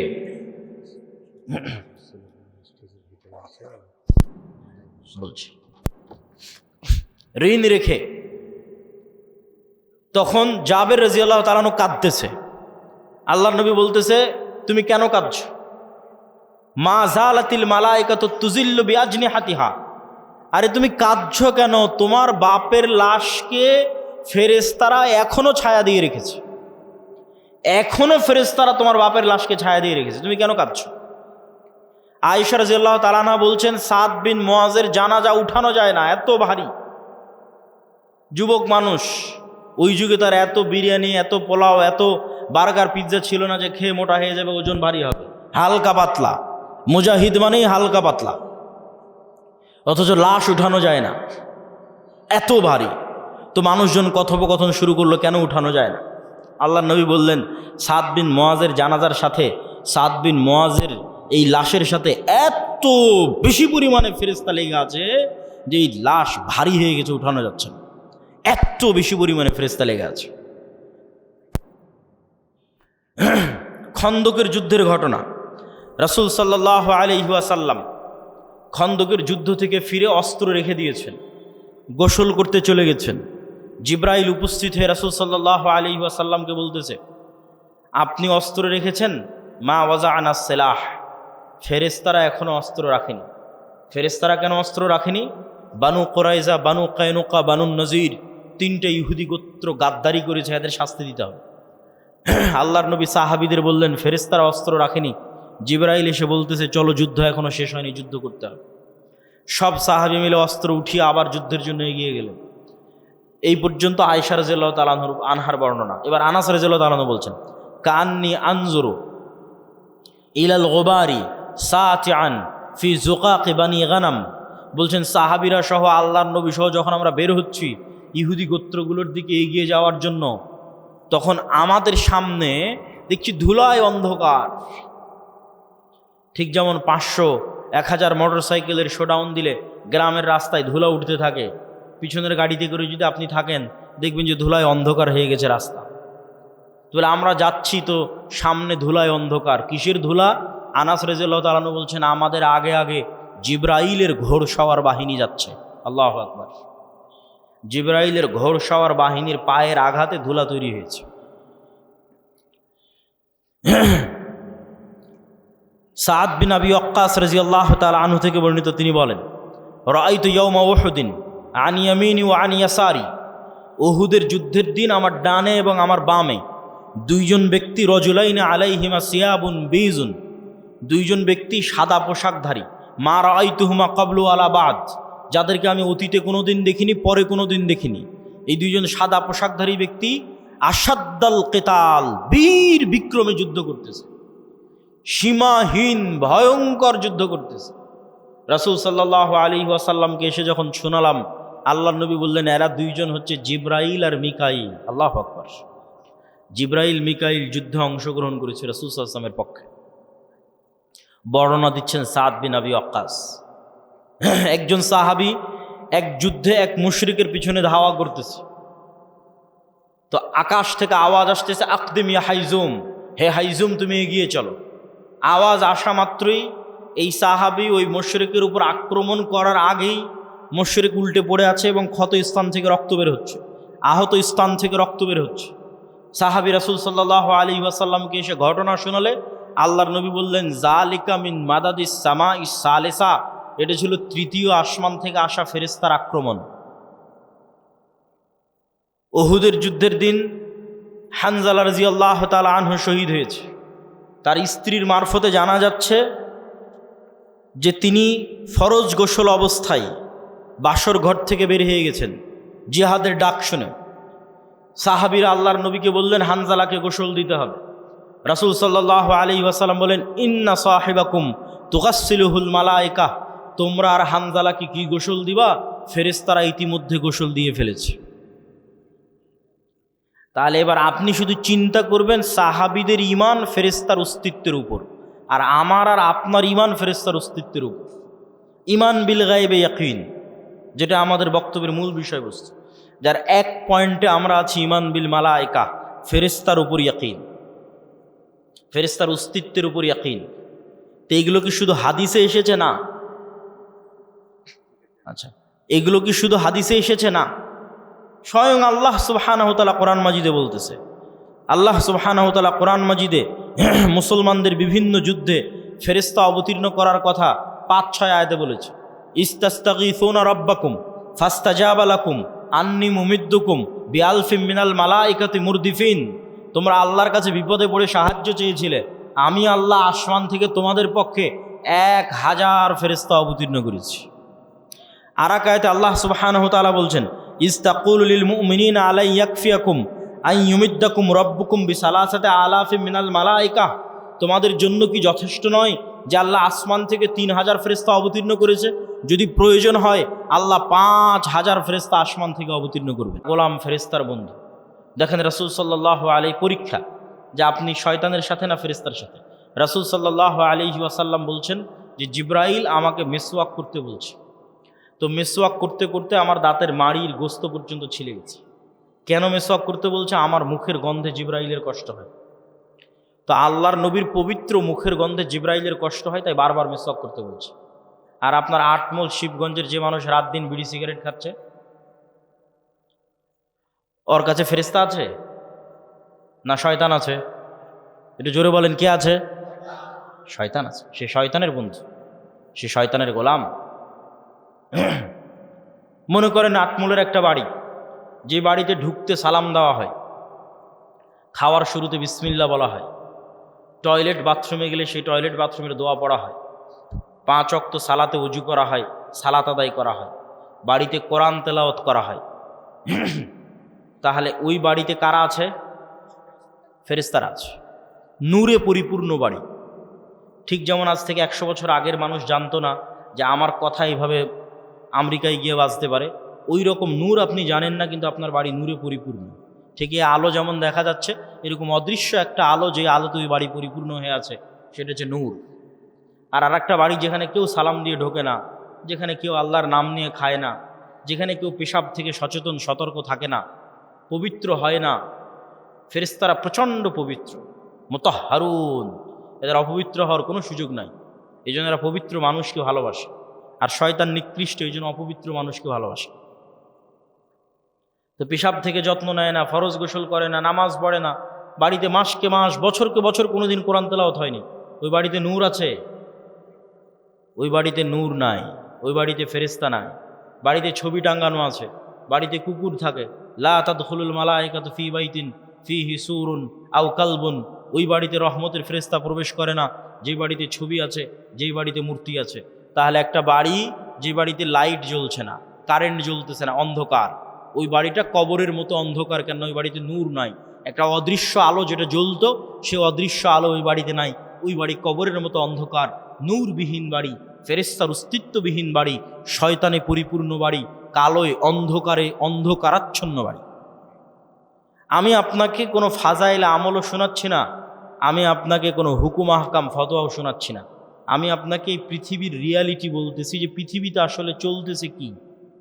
আপনি যে পৃথিবীর খেলার মাঠে নেমেছেন, এই খেলার মাঠের বাস্তবতাটা কি, এটা আপনাকে ধরিয়ে দিচ্ছে। যেমন ক্রিকেট খেলতে নামলে, ফুটবল খেলতে নামলে, গ্রামের আর কোনো খেলা খেলতে নামলে ওর নিয়ম থাকে যে এই দাগ পার হলে আউট, আর এই দাগ পার হলে নট, আর এই হলে ছক্কা, এই হলে উমুক তুমুক। তো এই পৃথিবীতে খেলার নিয়মটা কি? সেটাই হচ্ছে গায়েবের কার্যকরণের সূত্র। দুনিয়ার কার্যকরণের সূত্রই সব কিছু নয়, গায়েবের কার্যকরণের সূত্র আসল। দুনিয়ার কার্যকরণের সূত্রে ইমিডিয়েট ফল হতে পারে, স্থায়ী নয়। গায়েবের কার্যকরণের সূত্রের সাথে যার সূত্র মিলে যাবে, ওর ফল স্থায়ী, ওর ফল দীর্ঘমেয়াদী। তো ওই গায়েবের কার্যকরণের সূত্র আপনাকে জানা থাকতে হবে। কি করলে কি হয়, গায়েবে কি করলে কি হয়, গায়েবের কার্যকরণের সূত্র অনুযায়ী কি করলে কি হয়, এটা হলো খেলার নিয়ম। আপনি দুনিয়ার কার্যকরণের সূত্র অনুযায়ী কিছু করে ইমিডিয়েট রেজাল্ট পেয়ে যেতে পারেন, যেটা যদি গায়েবের কার্যকরণের সূত্রের সাথে না মিলে, ওইটা দীর্ঘমেয়াদী দীর্ঘস্থায়ী হবে না। যেমন দুর্নীতি করে ধোঁকা দিয়ে আপনি ইমিডিয়েট কিছু রেজাল্ট পেয়ে যেতে পারেন, কিন্তু এটা গায়েবের কার্যকরণের সূত্র যেটা নির্ধারণ করা আছে রিজিক বাড়ার, ওইটার সাথে মিলে না। তো গায়েবের কার্যকরণের সূত্রের সাথে যদি না মিলে রিজিক বাড়ার, তাহলে তাৎক্ষণিক দুর্নীতি করে ধোঁকা দিয়ে আপনি কোটি টাকার মালিক হয়ে যেতে পারেন, কিন্তু এই টাকা স্থায়ী হবে না, দীর্ঘমেয়াদী হবে না। কেন? এটা গায়েবের সাথেই মিলেনি। গায়েবের কার্যকরণের সূত্র আসল, ওইটা জানতে হবে। ওইটা ওহির মাধ্যমে জানা যায়, ওইটা কোরআনে জানা যায়। কোরআনে বলা আছে কি করলে কি হয়, কি করলে কি পাওয়া যাবে। সম্মানিত উপস্থিতি, ঈমান বিল গায়েবের এই বক্তব্য দেওয়ার কারণ কি? ঈমান বিল গায়েবের এই বক্তব্য দেওয়ার এক নম্বর কারণ হচ্ছে, আজকের মুসলমানদের অধপতনের মূল কারণই হচ্ছে ঈমান বিল গায়েব নাই। আল্লাহর অস্তিত্ব, ফেরেশতার অস্তিত্বের উপর ঈমান নাই, পরকালের উপর ঈমান নাই। এই জন্যই তো মন্দির পাহারা দিয়ে শিরক করে ভোট নিয়ে ক্ষমতায় যেতে হবে। কেননা আল্লাহর অস্তিত্ব, আল্লাহর ক্ষমতা, গায়েবের মদদ, গায়েবী মদদের উপর ঈমান নাই। আর গায়েবী মদদ ছাড়া মুসলমানদের বিজয় অতীতে কোনোদিন হয়নি, ভবিষ্যতে কোনোদিন হবে না। অতীতে যদি একবারও হতো তাও না হয় বলতাম যে হ্যাঁ একবার হয়েছে। অতীতে প্রত্যেক বিজয় গায়েবী মদদে, প্রত্যেক বিজয়, প্রত্যেক নবী রাসূল, প্রত্যেক বিজয়ী নেতা যখন বিজয় অর্জন করেছে তখন সে দুর্বল, দুনিয়ার দৃষ্টিতে দুর্বল, কিন্তু বিজয় অর্জন হয়েছে। সুলতান সালাহুদ্দিন আইয়ুবী যখন হিত্তিনে বিজয় অর্জন করে, তখন সালাহুদ্দিন আইয়ুবী ইউরোপীয় ক্রুসেডারদের তুলনায় দুর্বল। সুলতান মোহাম্মদ আল ফাতেহ যখন ইস্তাম্বুল বিজয় করে, তখন সুলতান মোহাম্মদ আল ফাতেহ বাইজেন্টাইন সাম্রাজ্যদের তুলনায় দুর্বল। যখন সুলতান জহিরুদ্দিন আল বেরবাস হালাকু খাঁ চেঙ্গিস খাঁকে পরাজিত করে, তখন পুরো দুনিয়াতে হালাকু খাঁ চেঙ্গিস খাঁকে পরাজিত করতে পারবে এরকম কোনো শক্তি, এরকম কোনো সাহস পৃথিবীতে ছিল না। তাহলে কত দুর্বল জহিরুদ্দিন আল বেরবাস। মোহাম্মদ সাল্লাল্লাহু আলাইহি ওয়াসাল্লাম যখন বদর, ওহুদ, খন্দকে যুদ্ধ করে, তখন মোহাম্মদ সাল্লাল্লাহু আলাইহি ওয়াসাল্লাম মক্কার কাফের মুশরিকদের তুলনায় অনেক অনেক দুর্বল।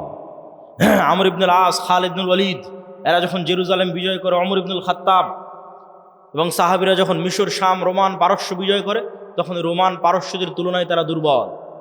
ইউশা বিন নুন যখন জেরুজালেম বিজয় করে, তখন ইউশা বিন নুন, জেরুজালেমের আমালেকা গোত্র কি ভয়ঙ্কর, কোরআনে আল্লাহ সুবহানাহু ওয়া তাআলা সেই ঘটনা তুলে ধরেছে। আল্লাহ যখন মুসা আলাইহিস সালামকে বললেন যে যাও তোমার কওম নিয়ে যুদ্ধ করো, তখন মুসা আলাইহিস সালামের কওম কি বলল? ইযহাব আনতা ওয়া রাব্বুকা ফাকাতিলা। কেন? আমালেকা গোত্র বিশাল দেহি, ভয়ঙ্কর শক্তিশালী, কেউ সাহস করেনি এদের সাথে যুদ্ধ করে বিজয় অর্জন সম্ভব। মুসা, তুমি আর তোমার আল্লাহ গিয়ে যুদ্ধ করো। কিন্তু দুইজন ব্যক্তি যাদের ঈমান বিল গায়বে ইয়াকিন ছিল, তারা বলল যে আমরা যুদ্ধ করব, তাতে জয় হোক আর পরাজয় হোক। এদের ঈমান বিল গায়বে ইয়াকিন ছিল। এই দুইজনের একজন ইউশা বিন নুন। আল্লাহ 40 বছর শাস্তি দেওয়ার পর, উদ্ভ্রান্ত পাগলের মতো সিনাই মরুভূমিতে ঘুরে বেড়ানোর পর মুসা আলাইহিস সালাম যখন মারা গেলেন, ইউশা বিন নুন নবী হলেন। তখন ইউশা বিন নুন এবার বানু ইসরায়েল কিনে তওবা করে জেরুজালেম বিজয় করতে যাচ্ছে ওই আমালেকা গোত্রের বিরুদ্ধেই, যাদের কাছে এরা একদম দুর্বল। তো শুক্রবারের দিন বিকেলবেলা ইউশা বিন নুন আল্লাহর কাছে দোয়া করতেছে, আল্লাহ সন্ধ্যা হয়ে গেলে যুদ্ধ বন্ধ করতে হবে, কেননা শনিবার ইহুদি ধর্ম অনুযায়ী পবিত্র দিন, আপনি সূর্যকে থামিয়ে দিন, আমরা যুদ্ধে বিজয় অর্জন করি। আল্লাহ পৃথিবীর ইতিহাসে একবারের জন্য, শুধু একবারের জন্য সূর্যকে থামিয়ে দিলেন। কিছু মুফাসসির বলেছেন কয়েক দিনের জন্য থামানো ছিল, কিছু মুফাসসির বলেছেন কয়েক ঘন্টার জন্য থামানো ছিল। সূর্য আটকে থেমে থেকে গেল, গায়েবী মদদে ইউশা বিন নুন বিজয় দিল, বিজয় অর্জন করল। মুসলমানদের বিজয় অতীতে কোনোদিন গায়েবী মদদ ছাড়া হয়নি, আগামী কিয়ামত পর্যন্ত কোনোদিন গায়েবী মদদ ছাড়া হবে না। এই জন্য গায়েবী মদদে বিশ্বাস লাগবে, ইমান বিল গায়েবে ইয়াকিন লাগবে। আর ইমান বিল গায়েবে ইয়াকিন না থাকার জন্য মুসলমান মুনাফিকে পরিণত হয়ে গেছে। আজকের মুসলমানেরা মুনাফিক অধিকাংশ। লাম্মা ইয়াদখুলুল ঈমানু ফি কুলুবিহিম, তাদের কালবে ঈমান প্রবেশ করে। কেন লা ঈমান আল ঈমান লা আমানাতা লাহু, এক কালবে ঈমানের নূর আর মিথ্যার অন্ধকার একসাথে থাকতে পারে না। অথচ গত 16 বছর কত ওসি ডিসি এসপি মন্ত্রী মিনিস্টার, আজকে এখনো কত সাব রেজিস্ট্রার ইসিল্যান্ড লক্ষ লক্ষ টাকা দিয়ে ওমরা করে আসতেছে, কত জালসা মসজিদ মাদ্রাসার কমিটির মেম্বার, অথচ ওর পদে যখন বসে তখন ঘুষখোর। তাহলে লাম্মা ইয়াদখুলুল ঈমানু ফি কুলুবিহিম, অন্তরে ঈমান প্রবেশ করেন, ঈমান বিল গায়েব নাই, বাহ্যিক ইসলাম নিয়ে মানুষকে ধোঁকা দিচ্ছে। অথচ আবু সুফিয়ান কোনোদিন মিথ্যা বলেনি, মুহাম্মদ সাল্লাল্লাহু আলাইহি ওয়াসাল্লামের বিরুদ্ধে মিথ্যা বলেন। আবু তালেব কাফের হতে পারে, আবু লাহাব কাফের হতে পারে, মিথ্যুক দুর্নীতিবাজ ধোঁকাবাজ নয়। এই জন্য আবু তালেব নিজে ইসলাম গ্রহণ না করলেও আবু তালেবের ছেলে আলী যখন ইসলাম গ্রহণ করেছে তখন মহানেতা। কেন নেতাই তৈরি হয় সত্যবাদিতা, আমানতদারিতা, ন্যায়পরায়ণতার উপর। আর মুসলমানদের মধ্যে নেতা তৈরি হওয়া বন্ধ হয়ে গেছে, কেন মুসলমানেরা সত্যবাদী আমানতদার থাকতেই পারছে না, নেতা কিভাবে তৈরি হবে? আর এই নেতা যেন আর কোনোদিন তৈরি না হতে পারে, এই জন্য দুইটা পদ্ধতি মুসলমানদের উপর চাপিয়ে দেওয়া আছে। একটা হচ্ছে গণতন্ত্রের কালচার, আর একটা হচ্ছে সুদী অর্থনীতি। গণতন্ত্র এমন এক কালচার যেখানে এক দল আর এক দলের বিরুদ্ধে মিথ্যা তো বলবেই। এই শিবগঞ্জ আসনে এরকম যত আসন আছে, একই আসনের 6-7 জন 10 জন মনোনয়ন প্রার্থী একজন আরেকজনের বিরুদ্ধে মিথ্যা বলতেছে। তাহলে নেতৃত্বই তৈরি হবে না সত্যবাদিতা আমানতদারিতা ছাড়া। আর এখানে গণতন্ত্রের নেতৃত্ব শুরুই হচ্ছে কি দিয়ে বলেন তো? মিথ্যা এবং দুর্নীতি দিয়ে। তাহলে যেই নেতার নেতৃত্বই শুরু হচ্ছে মিথ্যা এবং দুর্নীতি দিয়ে, ওই নেতা যখন ক্ষমতায় যাবে ওকে টাকা ছিটালে আমেরিকার, ইউরোপের আর ভারতের কিনে নেওয়া 1 সেকেন্ডের ব্যাপার। কেননা ও জন্মগত মিথ্যুক, জন্মগত দুর্নীতিবাজ। এই জন্যই গণতন্ত্র টিকিয়ে রাখা আছে, যেন সৎ নেতার জন্মই না হতে পারে। এমন নেতা আসুক যাকে আমি কিনে নিতে পারব। আর মুসলমানদের মধ্যে এই স্বভাব আগে ছিল না। এই স্বভাব হচ্ছে ইউরোপীয় উপনিবেশ থেকে তৈরি হয়েছে। 150-200 বছরের ব্রিটিশ শাসনের গোলামি করার কারণে তৈরি হয়েছে। এবং যেখানে ইউরোপীয় উপনিবেশ যত কঠিন, ওখানে মুসলমানদের মিথ্যা, দুর্নীতি, ধোঁকার প্রবণতা তত বেশি। যেখানে ইউরোপীয় উপনিবেশ যত কঠিন, ওখানে মুসলমানদের মিথ্যা, ধোঁকা, দুর্নীতির প্রবণতা তত বেশি। আপনি পরীক্ষা করে দেখতে পারেন। বিস্তারিত আজকে এই বক্তব্যে বলতেছি না, আমার অন্য বক্তব্যে বিস্তারিত বলা আছে। কিন্তু এইখান থেকে আপনাকে শিখতে হবে যে নেতৃত্বের বিকাশই হয়, তৈরি হয় সত্যবাদিতা, আমানতদারিতে, ন্যায়পরায়ণতার উপরে। ঈমান বিল গায়েব অন্তরে থাকলে, পরিপূর্ণরূপে ঢুকে গেলে ওইটা অটোমেটিক আসবে। এই জন্য আমাদের এমন একটা প্রজন্ম দরকার যেই প্রজন্ম ঈমান বিল গায়েবে ইয়াকিন রাখে। আমাদের এমন একটা প্রজন্ম দরকার যেই প্রজন্ম সত্যবাদিতা, আমানতদারিতা, ন্যায়পরায়ণতায় চুল পরিমাণ ছাড় দেয় না, বিক্রি হয় না। এরকম একটা প্রজন্ম দরকার যারা নিজ দিনের উপর কট্টর, যারা নিজ দিনের উপর কঠোর। আপনি ভারতের হিন্দু ধর্ম নিয়ে ট্রল করতে পারেন, মজাক করতে পারেন, ঠাট্টা করতে পারেন, কিন্তু তাদের ধর্ম যত ভ্রান্তই হোক, তারা তাদের দিনের উপর কঠোর থেকে একটা সেকুলার রাষ্ট্রকে হিন্দু রাষ্ট্র বানিয়ে দিয়েছে। আর আপনার নবীর দিন বিশুদ্ধ হওয়ার পরেও, 47-এ দিনের নামে রাষ্ট্র তৈরি করার পরেও, 71 এবং 24-এ হাজার হাজার মুসলমান রক্ত দেওয়ার পরেও এখনও আপনি মুখ খুলে বলতে পারেন না যে না আমার দিনই ঠিক, আমার দিনই রাষ্ট্রে বাস্তবায়ন করতে হবে, সেকুলারিজম নয়। এটা মুখ খুলে বলতে পারেন না। কেন মুখ খুলে বলতে পারেন না? এটাই গোলামি, এটাই হচ্ছে গোলামি। এই গোলামির জিঞ্জির যতক্ষণ না ভাঙবে, ইবনে খালদুন বলেছেন রাষ্ট্র তৈরি হয় আসাবিয়া দিয়ে। যেই দিন মুসলমানেরা বলবে যে আমার দিনই ঠিক, আমার দিনই রাষ্ট্রের প্রতিষ্ঠিত হতে হবে, আল্লাহর নবীর সুন্নাতে ব্যক্তিগত পারিবারিক সামাজিক জীবনে কোথাও ছাড় দেবে না, সেই দিন স্বাধীন। এটাই স্বাধীনতা, এটাই গোলামির জিঞ্জির থেকে মুক্তি। আর একটা কি বলেছিলাম, মিথ্যার কালচার তৈরি করা সুদ। আজকে যত মা বোন উপস্থিত আছে তাদের মধ্যে যতজন কিস্তিতে টাকা নিয়েছে, যতজন কিস্তিতে লোন নিয়েছে, তাদের মধ্যে শতকরা কতজন সত্য বলে? যতজন কিস্তিতে টাকা নিয়েছে তাদের মধ্যে শতকরা কতজন সত্য বলতে পারে? এবার আমি না, চলেন আল্লাহর নবী কি বলছে যে কয়জন সত্য বলতে পারে। আল্লাহর নবী বলছেন আল্লাহুম্মা আউযুকা মিনাল মা'সামি ওয়াল মাগরাম, আল্লাহ ঋণ থেকে বাঁচতে চাই, পাপ থেকে বাঁচতে চাই। আর এক হাদিসে রাসূল সাল্লাল্লাহু আলাইহি ওয়াসাল্লাম আর এক দোয়ায় বলছে যে আল্লাহুম্মা আউযুকা মিন যাল'ইদ দাইনি ওয়া গালাবাতির রিজাল, আল্লাহ ঋণের বোঝা থেকে বাঁচতে চাই। সাহাবীরা জিজ্ঞেস করলেন এত কেন লোন থেকে বাঁচতে চান? আল্লাহর নবী বললেন মানুষ যখন লোন নেওয়া শুরু করে তখন মিথ্যা বলা শুরু করে। যেই দিন থেকে লোন নেওয়া শুরু, ওই দিন থেকে মিথ্যা বলা শুরু। আর মিথ্যা বললে নেতা তৈরি হবে না, গোলাম তৈরি হবে। তাহলে যে মা বোন কিস্তিতে লোন নিয়েছে এবং মিথ্যা বলতেছে প্রতিনিয়ত, ছেলেকে দিয়ে মিথ্যা বলাচ্ছে, এই সমস্ত পরিবার থেকে নেতা তৈরি হবে না, গোলাম তৈরি হবে। এই জন্য আমাদের কোথাও প্রকৃত নেতা নাই, সব জায়গায় গোলাম বসে আছে। কেননা মিথ্যুক মানেই গোলাম, দুর্নীতিবাজ মানেই গোলাম। এ আর একজনের কাছে টাকার কাছে বিক্রি হয়ে যাবে, গোলাম। সম্মানিত উপস্থিতি, বক্তব্যের শেষে গুরুত্বপূর্ণ কয়েকটা কথা। এই আটমূল সালাফিয়া মাদ্রাসা আল জামিয়া সালাফিয়ার সাথে অধিভুক্ত একটি শিক্ষা প্রতিষ্ঠান। এই প্রতিষ্ঠানকে সহযোগিতা করা, এই প্রতিষ্ঠানের পাশে দাঁড়ানো আপনাদের ইমানি নৈতিক গুরুত্বপূর্ণ দায়িত্ব। আমি জানি না যে এখন কেউ ভিতরে যাবে কিনা, যদি গিয়ে থাকে তাহলে আপনারা তাদেরকে সহযোগিতার হাত বাড়িয়ে দিবেন, অথবা না গিয়ে থাকলে আমি যাওয়ার জন্য উদাত্ত আহ্বান জানাচ্ছি। তবে জামিয়া সালাফিয়ার সাথে আর দাওয়া ইলাল্লাহর সাথে আপনাদের স্থায়ী সম্পর্কের খুব প্রয়োজন। এই একদিনের সম্পর্ক, যে বছরে একদিন আসলাম, বক্তব্য দিলাম, চলে গেলাম, এই সম্পর্কের কোনো দাম নাই। কেননা এই 1 ঘন্টা বক্তব্য দিয়ে, 1.5 ঘন্টা বক্তব্য দিয়ে আমি আপনাকে না 2টা কোরআনের আয়াত শিখাতে পারলাম, না 2টা সূরা শিখাতে পারলাম। কিন্তু যদি দাওয়া ইলাল্লাহর মাধ্যমে আপনার অঞ্চলে 10টা মক্তব চলে, তো ওই মক্তবে আপনার গ্রামের বাচ্চারা 2টা দোয়া শিখবে, 2টা কোরআনের আয়াত শিখবে, সেটাই আমরা সাদাকায়ে জারিয়া হিসেবে পাবো। এটাই সম্পদ। এখন পর্যন্ত প্রায় 7 শতাধিক মক্তব আর দাওয়া ইলাল্লাহর মাধ্যমে ট্রেনিং প্রাপ্ত শিক্ষক দিয়ে চলতেছে, যাদের ট্রেনিংয়ে কোনো টাকা পয়সা, যাতায়াত খরচ, থাকা খাওয়া সব দাওয়া ইলাল্লাহ জামিয়া সালাফিয়া। তাহলে এই স্থায়ী সম্পর্ক আপনাদের দরকার। আর একটা স্থায়ী সম্পর্ক হচ্ছে মাসিক আল ইতিসাম। প্রতি মাসে আমি নিজে মাসিক আল ইতিসামে 3টা লেখা লিখি, সম্পাদকীয় লিখি, একটা মিন্নাতুল বাড়ি লিখি, একটা স্বাভাবিক প্রবন্ধ লিখি। তো প্রতি মাসে আপনার কাছে মাসিক আল ইতিসাম যাওয়া মানে প্রতি মাসে আমার কথা আপনার কাছে যাচ্ছে।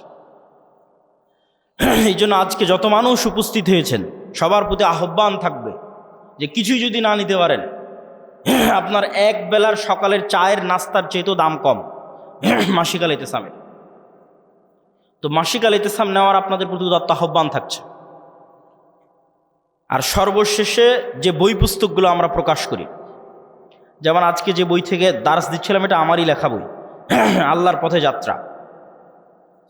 এটা অনেক অল্প কপি আছে, যাওয়ার সময় খোঁজ করতে পারেন। গেটে গাড়িতে থাকতে পারে, অথবা টেবিলে অথবা স্টেজে থাকতে পারে।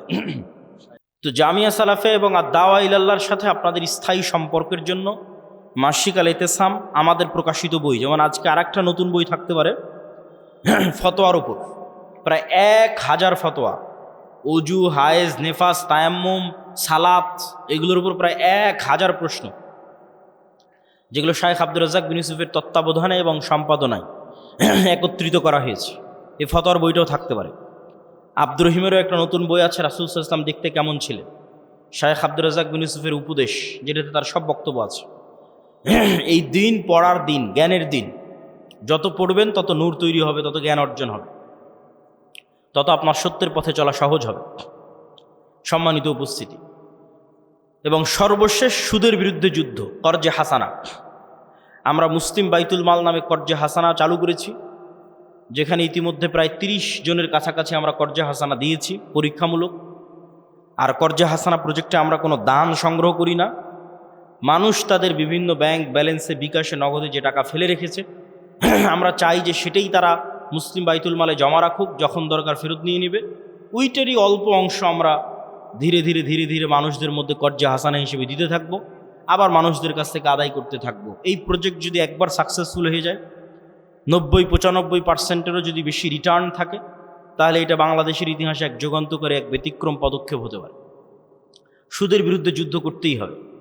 আল্লাহ সুবহানাহু ওয়া তাআলা আমাদেরকে ঈমান বিল গায়বে ইয়াকিন রাখার, সত্যবাদিতা, আমানতদারিতা, ন্যায়পরায়ণতার উপর অটল থাকার মাধ্যমে আমাদের মধ্যে নেতৃত্বের বিকাশ তৈরি করে দিয়ে, আমলে সলেহের মাধ্যমে আল্লাহর সাহায্য দুনিয়াতে টেনে নিয়ে এসে, আমলে সলেহ আসমানি সাহায্য আসমান থেকে দুনিয়াতে টেনে নিয়ে আসতে পারে।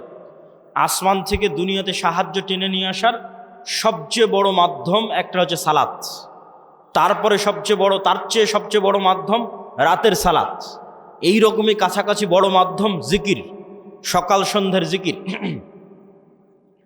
সকাল সন্ধ্যার জিকির, বিল গুদুওয়ি ওয়াল আসাল বুকরাতা ওয়া আসিলা, এগুলো আমলে সলেহ, যা দিয়ে আসমান থেকে গায়েবী মদত টেনে নিয়ে আসা যায়। আল্লাহ সুবহানাহু ওয়া তাআলা আমাদের এগুলোর মাধ্যমে মুসলমানদের চূড়ান্ত বিজয় অর্জনের তৌফিক দান করুক। আল্লাহুম্মা আমিন। আমাদের শয়তানের বন্ধুত্ব থেকে বেঁচে থাকার, ফেরেশতার বন্ধুত্ব অর্জন করার তৌফিক দান করুক। আল্লাহুম্মা আমিন। ওয়া আখির দাওয়ানা আনিল হামদুলিল্লাহি রাব্বিল আলামিন। আসসালামু আলাইকুম ওয়া রাহমাতুল্লাহি ওয়া বারাকাতুহু।